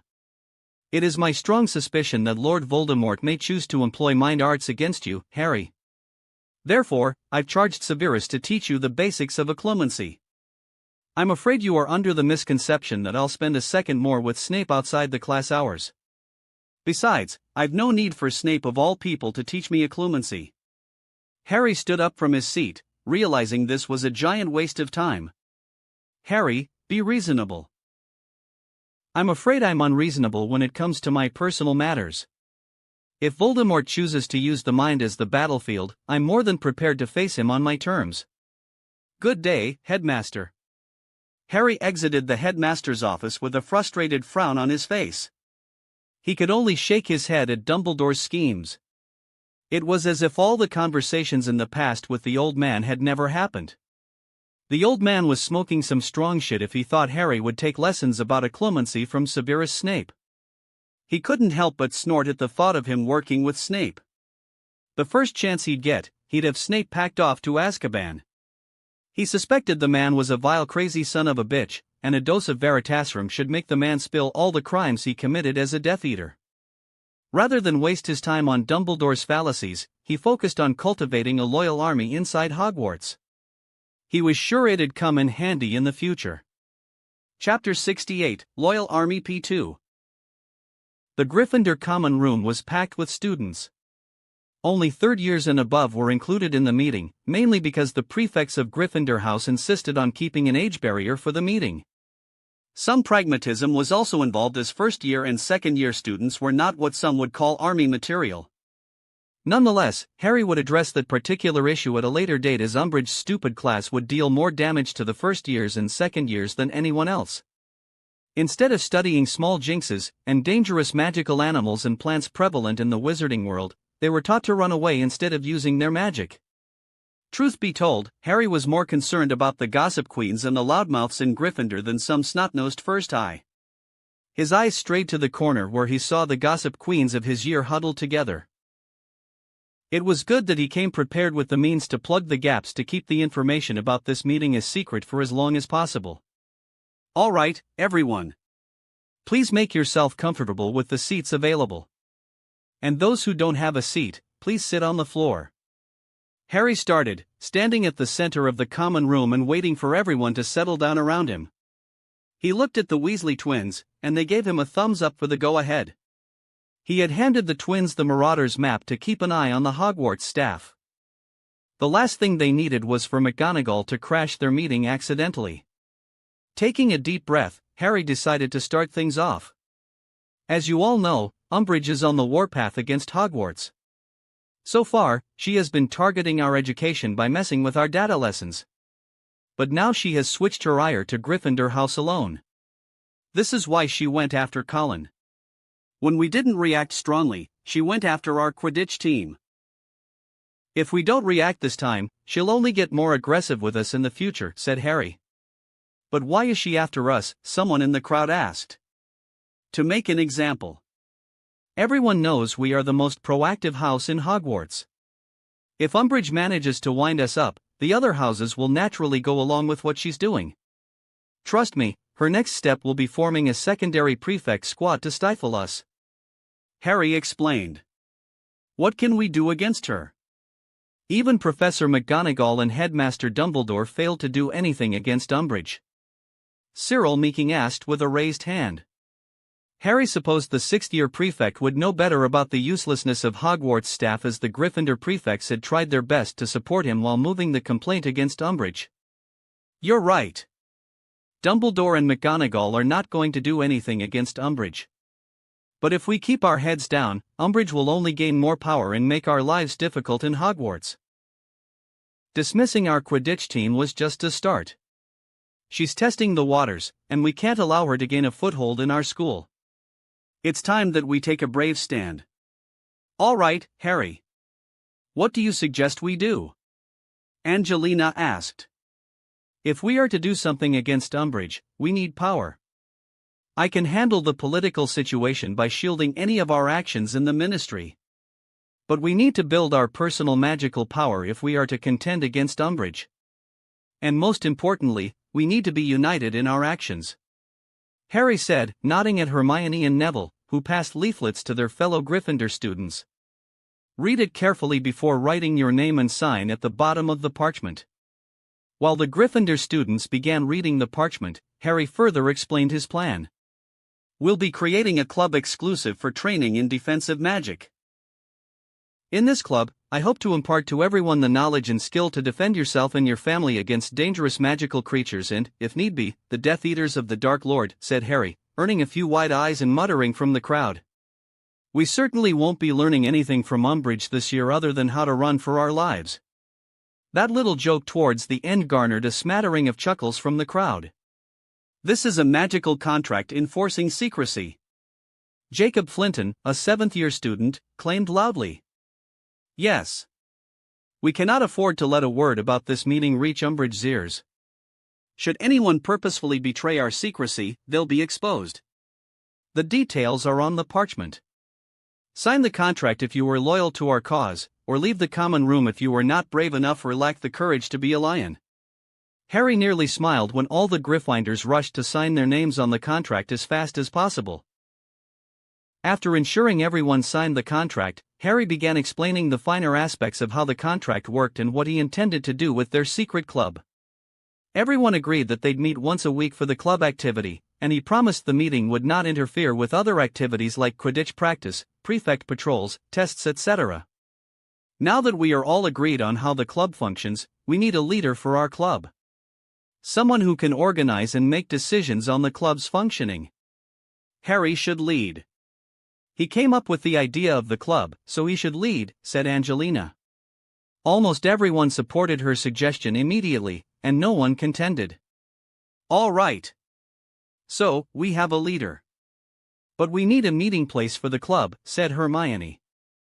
I know a place, said Harry, earning a curious look from Hermione. It'll have to be a place we can train and learn secretly. Hermione warned. I know. I've got the perfect place for our needs, said Harry, with the room of requirement in mind. We have a leader and a place to convene. Now we need a name for the club. Any suggestions? Asked Neville. The Anti-Umbridge Army. Fred suggested, letting out a snicker along with George. The Defense Club. The Dada Club. The Lion Army. Okay. Enough. This will get us nowhere. Hermione put a stop to all the names being thrown around. Harry, you suggest a name. Knights of Avalon. We can use KA for short. That should make our conversations easier in public, and it keeps the identity or intention of our group shielded for the time being. Harry suggested. There was some murmuring in the group until, finally, everyone agreed to go along with the name. There is one more issue. What about adding more members from other houses? Hermione asked. We'll function as a Gryffindor group for now, Harry said after a moment of thought. Any new member will have to be accepted by a Senate formed out of representatives elected from each year. The election for formulating the Senate starts now. Please arrange yourself into your year groups and elect a representative. It took nearly 20 minutes, but the elections finally ended with representatives for third years and above. Daisy Lynn represented the third years. Ginny Weasley represented the fourth years. Dean Thomas represented the fifth years. Katie Bell represented the sixth years. Alicia Spinnet represented the seventh years. Harry was a bit surprised to see Hermione not getting the majority vote among the fifth years. At least, she won't complain she lost because she was a girl, seeing as the majority in the Senate goes to female representation. Harry thought with some amusement. Shaking such inane thoughts away, he focused on the next step. It was now time to formulate certain powers of the Senate and his own position in the Knights of Avalon. The date for their next meeting also had to be fixed, which of course, was going to be a problem as the following weekend was a Hogsmeade weekend. He had his work cut out for him. XXXXXXX. So, you want me to keep the ministry tied up should Umbridge make a ruckus in the ministry about any of your activities? Sirius asked with a frown. Yep. Keep Fudge on his toes. But don't go to him tomorrow itself. I'll warn you if any major incident in Hogwarts requires tactic silence from the ministry. Harry said, looking into the two-way mirror while lying in his bed with the covers down and a silencing ward for good measure. I don't know about this, Harry. Don't you think this is going a little too far? Sirius asked with some trepidation. I know. But Umbridge was the one to cross the line, and then the Hogwarts staff, the Board of Governors, and the Ministry of Magic all crossed the line. It's time to game the system and defeat them at their own game, Harry said firmly. All right. If you're confident this is the way forward, then that's what we're gonna do, Sirius said in a placating manner. Anyway, you'll be happy to know we're all set to open the joke shop on the Christmas holidays. Ha! That's rather fast. Yeah. We could open it tomorrow if we want, but we're letting it stall a bit for the twins. Fleur and Remus sped things up a lot. I see, Harry said. He was tempted to ask Sirius about Fleur, but then he thought better. He didn't want to involve a third person in their problems. Besides, he would see Fleur face to face a few days from now. Have you informed the twins? Harry asked. Not yet. I'll send the letter tomorrow. We did a small pre-opening sales as they suggested to gauge the customer reaction, which was good. They'll be happy to know that. Good night, Sirius. Good night, Harry. Harry put the mirror away and stared straight ahead at the ceiling with thoughts swirling around his head. He was tempted to recall Rita Skeeter to Hogwarts and run a smear campaign on Umbridge. Still, that particular action would deprive Rita of pursuing her leads for her story on Albus Dumbledore. The last contact he received from Skeeter put the woman in Germany trying her best to gain access to Nurmengard prison to have a one-to-one talk with Gellert Grindelwald. He dearly hoped the former Dark Lord hadn't ripped his asset to pieces. Skeeter was a useful tool and a potent one at that. It'd be a significant loss if the woman were shredded to bits by Grindelwald. I'll have her come to Hogwarts after she returns from Germany, Harry thought. Clearing his mind, Harry relaxed into his bed and slowly drifted off to sleep. He didn't know how long he slept but was jolted awake when his senses triggered a malicious magical signature in his proximity. Sitting up in his bed, he quickly took his wand into his hand and looked around for the danger to present itself. A few minutes passed, and he could sense no dangerous magical signature in his proximity. He laid back into the mattress with a frown on his face, but he did not let go of his trusted wand. Harry was just about to close his eyes when he sensed the same malevolent magical presence again. But this time, he was awake and alert, therefore, he identified it as a presence trying to breach the sanctity of his mind. Realizing what was happening, Harry immediately immersed himself in the depths of his mind and shored up his defenses.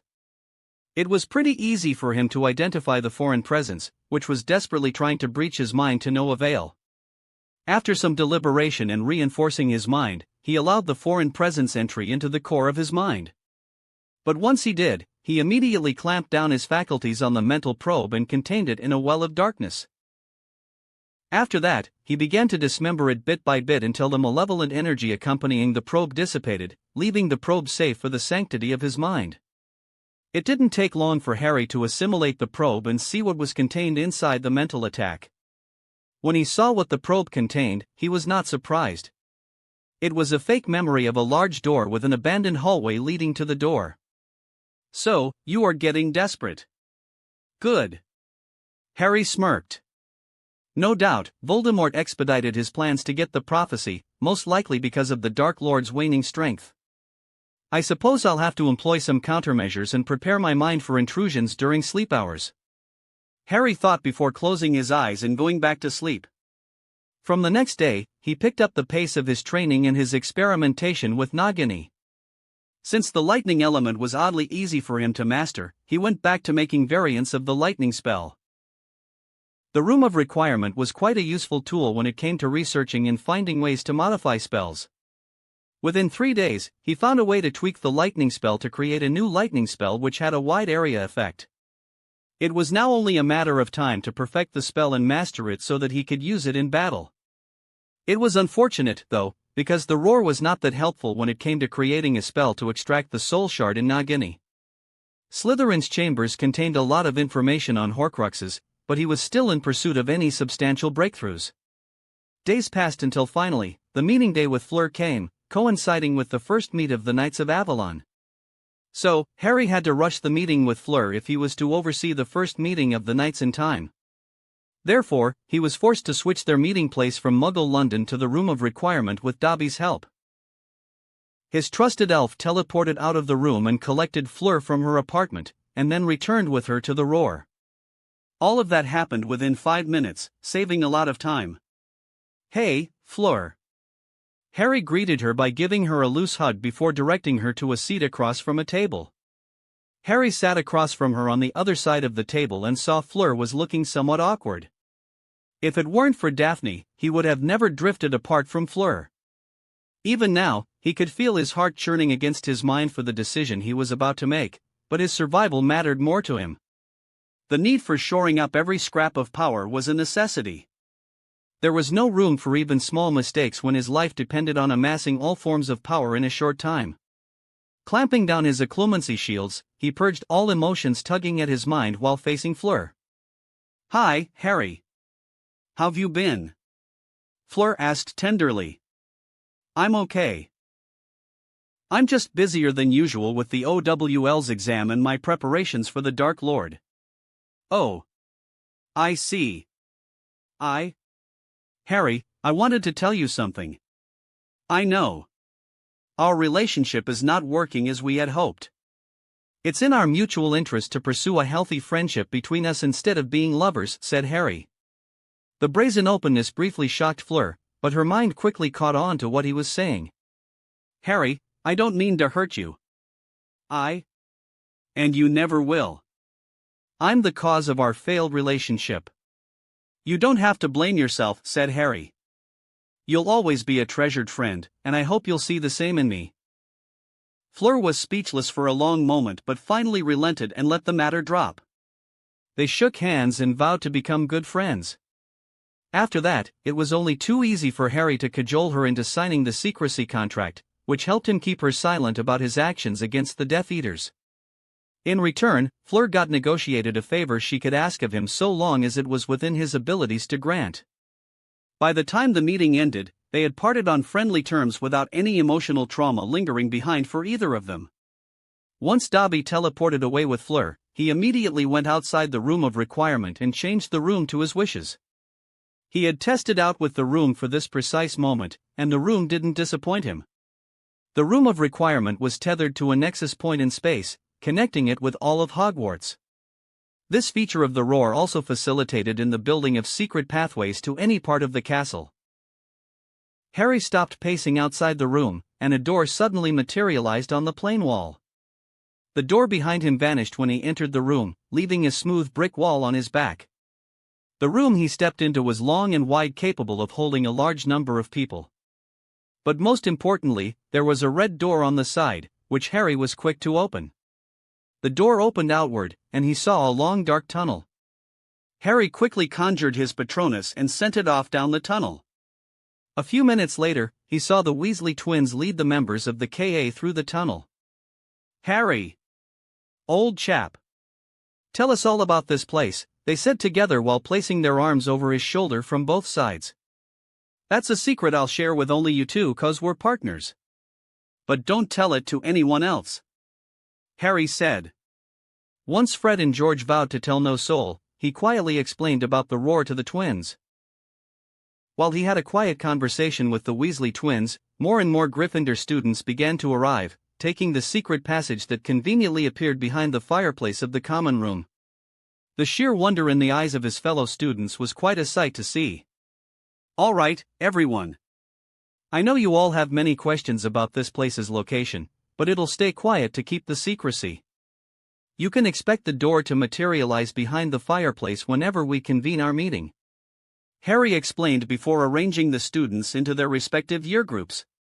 Today, we're going to learn to use the disarming charm properly, said Harry, earning a slew of disappointed groans from the upperclassmen. It seems quite a lot of our friends here know the disarming charm. Care to demonstrate? Harry challenged, flicking his wand, and a sizable podium made of white stone was conjured into existence. He jumped into one side of the podium and looked pointedly at his housemates. Come on. Don't be shy. We won't get anywhere today without volunteers, said Harry. I'll do it. Cormac McLaggen happily jumped aboard the stone dais with a wand in hand. Fantastic.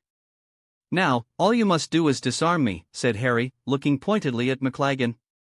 All right. You asked for it, Potter. McLaggen smiled confidently and flourished his wand in a way that looked like the guy was using a sword. Expelliarmus. A jest of red passed harmlessly by Harry's left side and splashed against the wall behind his back. You missed. Harry cheerfully observed. McLaggen used the spell again, and this time Harry moved a step to the right, letting the spell pass by harmlessly. Missed again. McLaggen used the spell again and again, but Harry maintained a firm hold on his wand.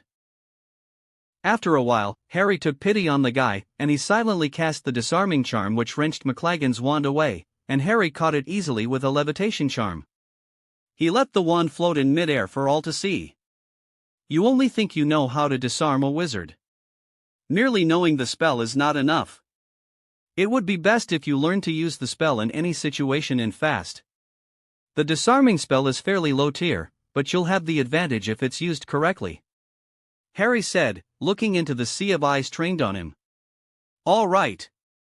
Let's do this again with someone else. Fred, George. Let's start with you two. Harry spent the rest of the evening training the Gryffindor students in effectively using the disarming charm. It was a start, and the next time, he would make things more fun by using the roar to its fullest. By the time the day was finished, he had managed to improve the casting speed of some students. In the next class, Harry was sure he'd have to focus more on aiming, and he had a fun training method for improving the aim of the students. Harry supposed this was a good start for his loyal army. Chapter 69, The True Meaning of Power P1. It was a grueling process, and he was almost getting impatient with the whole process, but his struggles were finally coming to an end. The full moon cycle was over, meaning it was time to take out the mandrake leaf in his mouth. Creature was waiting by his side with a phial of dew from a place untouched by human feet or sunlight. Taking out the mandrake leaf from his mouth, Harry placed it inside the crystal phial along with a single strand of his hair saturated by the captured pure light of the full moon. Harry corked the crystal phial and let out a relieved sigh. Nearly half the struggle to become an animagus was now over. The next part was keeping the phial in a quiet, dark place, untouched and unseen until the arrival of the next lightning storm. He supposed there was no better place than the Chamber of Secrets. He stored the crystal phial safely in Slytherin's secret library. How did it go? Sirius asked once Creature returned to Grimmauld Place.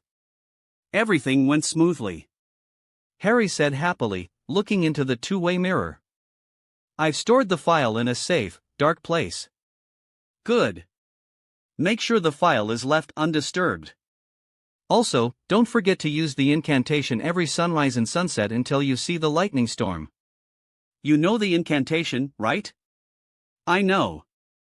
Amato animo animato animagus, said Harry. Don't forget to keep your wand's tip against your heart while chanting the incantation.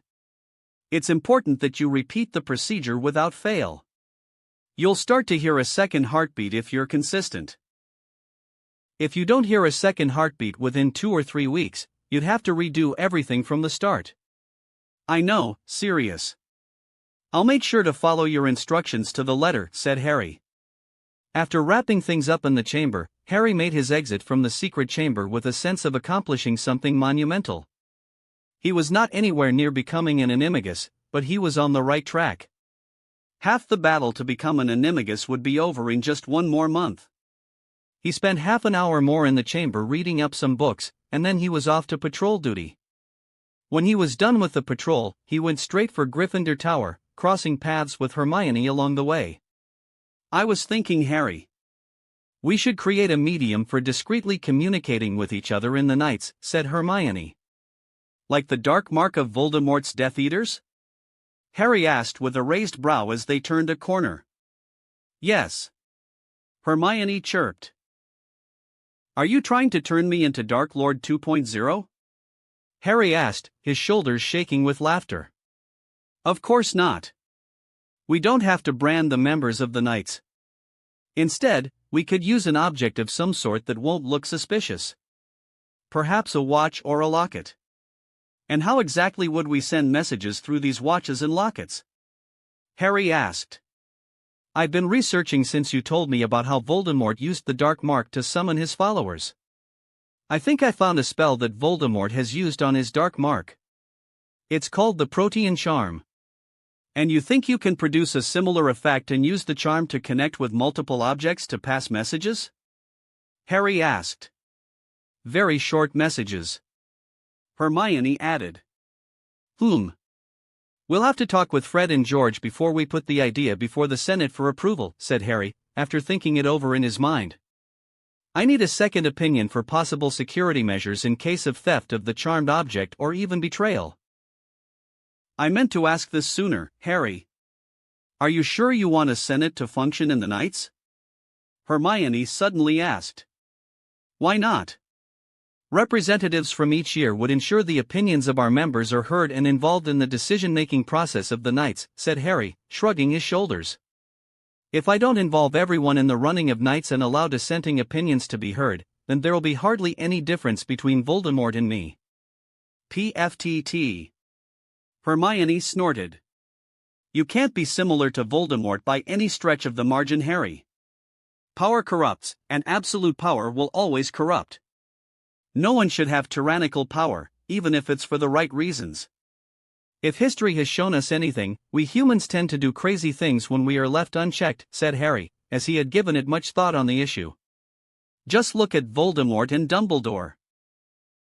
Voldemort has become deranged enough to believe his rule will change the wizarding world for the better, while Dumbledore has made a career out of doing nothing despite seeing the magnitude of the disaster his inaction has already wrought. All right. You convinced me. Let's ask the Weasley twins for their expert opinion. Hermione said rather angrily before sprinting off, leaving Harry to stare confusedly at Hermione in the corridor. Ah! Misplaced anger. Harry shot a knowing look as Hermione ran away from him. You should have been nicer to our year mates if you wanted to get elected. Harry smothered a chuckle that threatened to escape his mouth and chased after Hermione. The next day, Harry was having a deep discussion with Angelina, Alicia, and Katie about their next strategy regarding the Quidditch team when he was interrupted by Hermione, who looked like she was excited about something. Harry, the most amazing thing just happened. Come with me. Hermione dragged him away from the twins. Just think about what I said, and let's have this talk later. Harry shouted at the three senior players as Hermione dragged him out of the common room. Okay. Where are you taking me? Harry asked, struggling to keep up with Hermione. Hagrid has returned, Harry. I saw lights in his hut. Hermione said excitedly. That made Harry keep up with Hermione as he also wanted to see Hagrid, who had disappeared off for the entire term.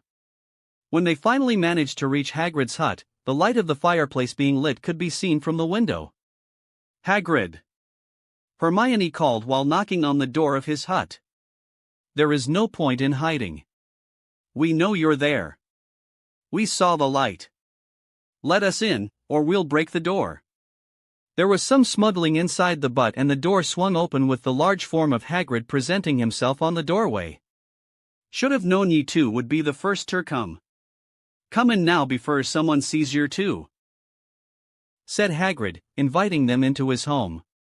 Harry and Hermione were immediately accosted by a happy fawn who was quite enthusiastic to see familiar faces. Harry reached out and hugged the trusted companion of Hagrid, who was wagging his tail in happiness. "Oh, Fawn. I'm happy to see you as well." Harry rubbed the dog's neck before he sat on one of the stools Hagrid offered. "Hagrid, what happened to your face?" Hermione gasped. Then, Harry noticed all the bloody wounds on Hagrid's face. The skin under all that hair looked purple and black, bruising. There were many scars on his face, which were freshly bleeding. A thick black traveling cloak covered the rest of his body, but Harry could see dried blood on the cloak. Hagrid was also favoring his right leg more than usual, which meant the friendly half-giant had an injured left leg or a few broken ribs going by the cautious movements. "Hagrid, did you get into a fight?" Harry asked. "Me? Fightin'? PFTTT." Hagrid waved his hand but flinched in pain because of the movement. Hagrid limped over to the fireplace where a copper kettle was getting heated up with hot water inside. "So, you were fighting someone. Was it the giants?" Harry asked, moving closer to Hagrid and helping the guy with the tea kettle. "How'd you?" Hagrid trailed off, looking at Harry in shock. "Let me guess. You were off to appeal to the giants on behalf of Dumbledore, asking them to stay out of the war." Hagrid just gaped at him for a long while until the kettle whistled. "You're too smart for your own good, Harry. You two are too nosy. That's why trouble follows you everywhere." Hagrid grumbled. "That's the story of my life. You just sit back and let me handle the tea," Harry said, taking charge of the kettle to make tea from Hagrid. Hagrid slinked back to a corner and noisily sat down, letting out groans of pain along the way. "You should go to the hospital wing and get these wounds healed, Hagrid," said Hermione anxiously. "Some of those cuts look really nasty, especially your eye." Harry meanwhile found the tea leaves Hagrid had lying around and prepared the tea. He poured the hot liquid into Hagrid's giant cup and put 2 cubes of sugar just as Hagrid had always done. After some stirring, the tea was ready, and he handed over the cup to Hagrid, who took a greedy gulp. "Ah! Good old tea. I can already feel me pain going away." Hagrid sighed happily. "So, did you convince the giants to back off?" Hermione asked eagerly. "Shoo! That's supposed to be secret stuff. It's fair Dumbledore's ear only," said Hagrid. "So, you met them then? How are they doing?" Harry asked, earning strange looks from both Hagrid and Hermione. "What? We don't see giants anywhere near wizarding settlements. I'm just curious how they've been holding up." Harry defended himself, but he had an ulterior motive in asking for the well-being of the giants. The ancient scrolls and books he found in Slytherin's chamber spoke of the giants and Cyclopes a lot.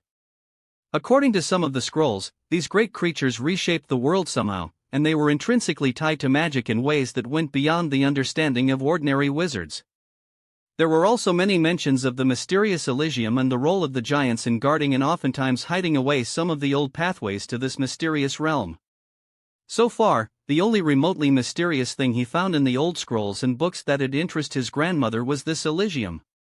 Nothing else he found in the scrolls was remotely connected to the Deathly Hallows.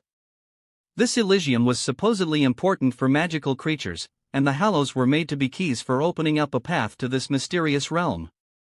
Or at least, that was what he discerned from hours upon hours of reading. He still had no idea exactly what Elysium was supposed to be or why Perenelle was interested in the place, but he knew it was somehow tied to some of the elder magical races. "I suppose they're getting by somehow," Hagrid said, suddenly misty-eyed. "There was loads of them once. Must have been hundreds of tribes from all over the world.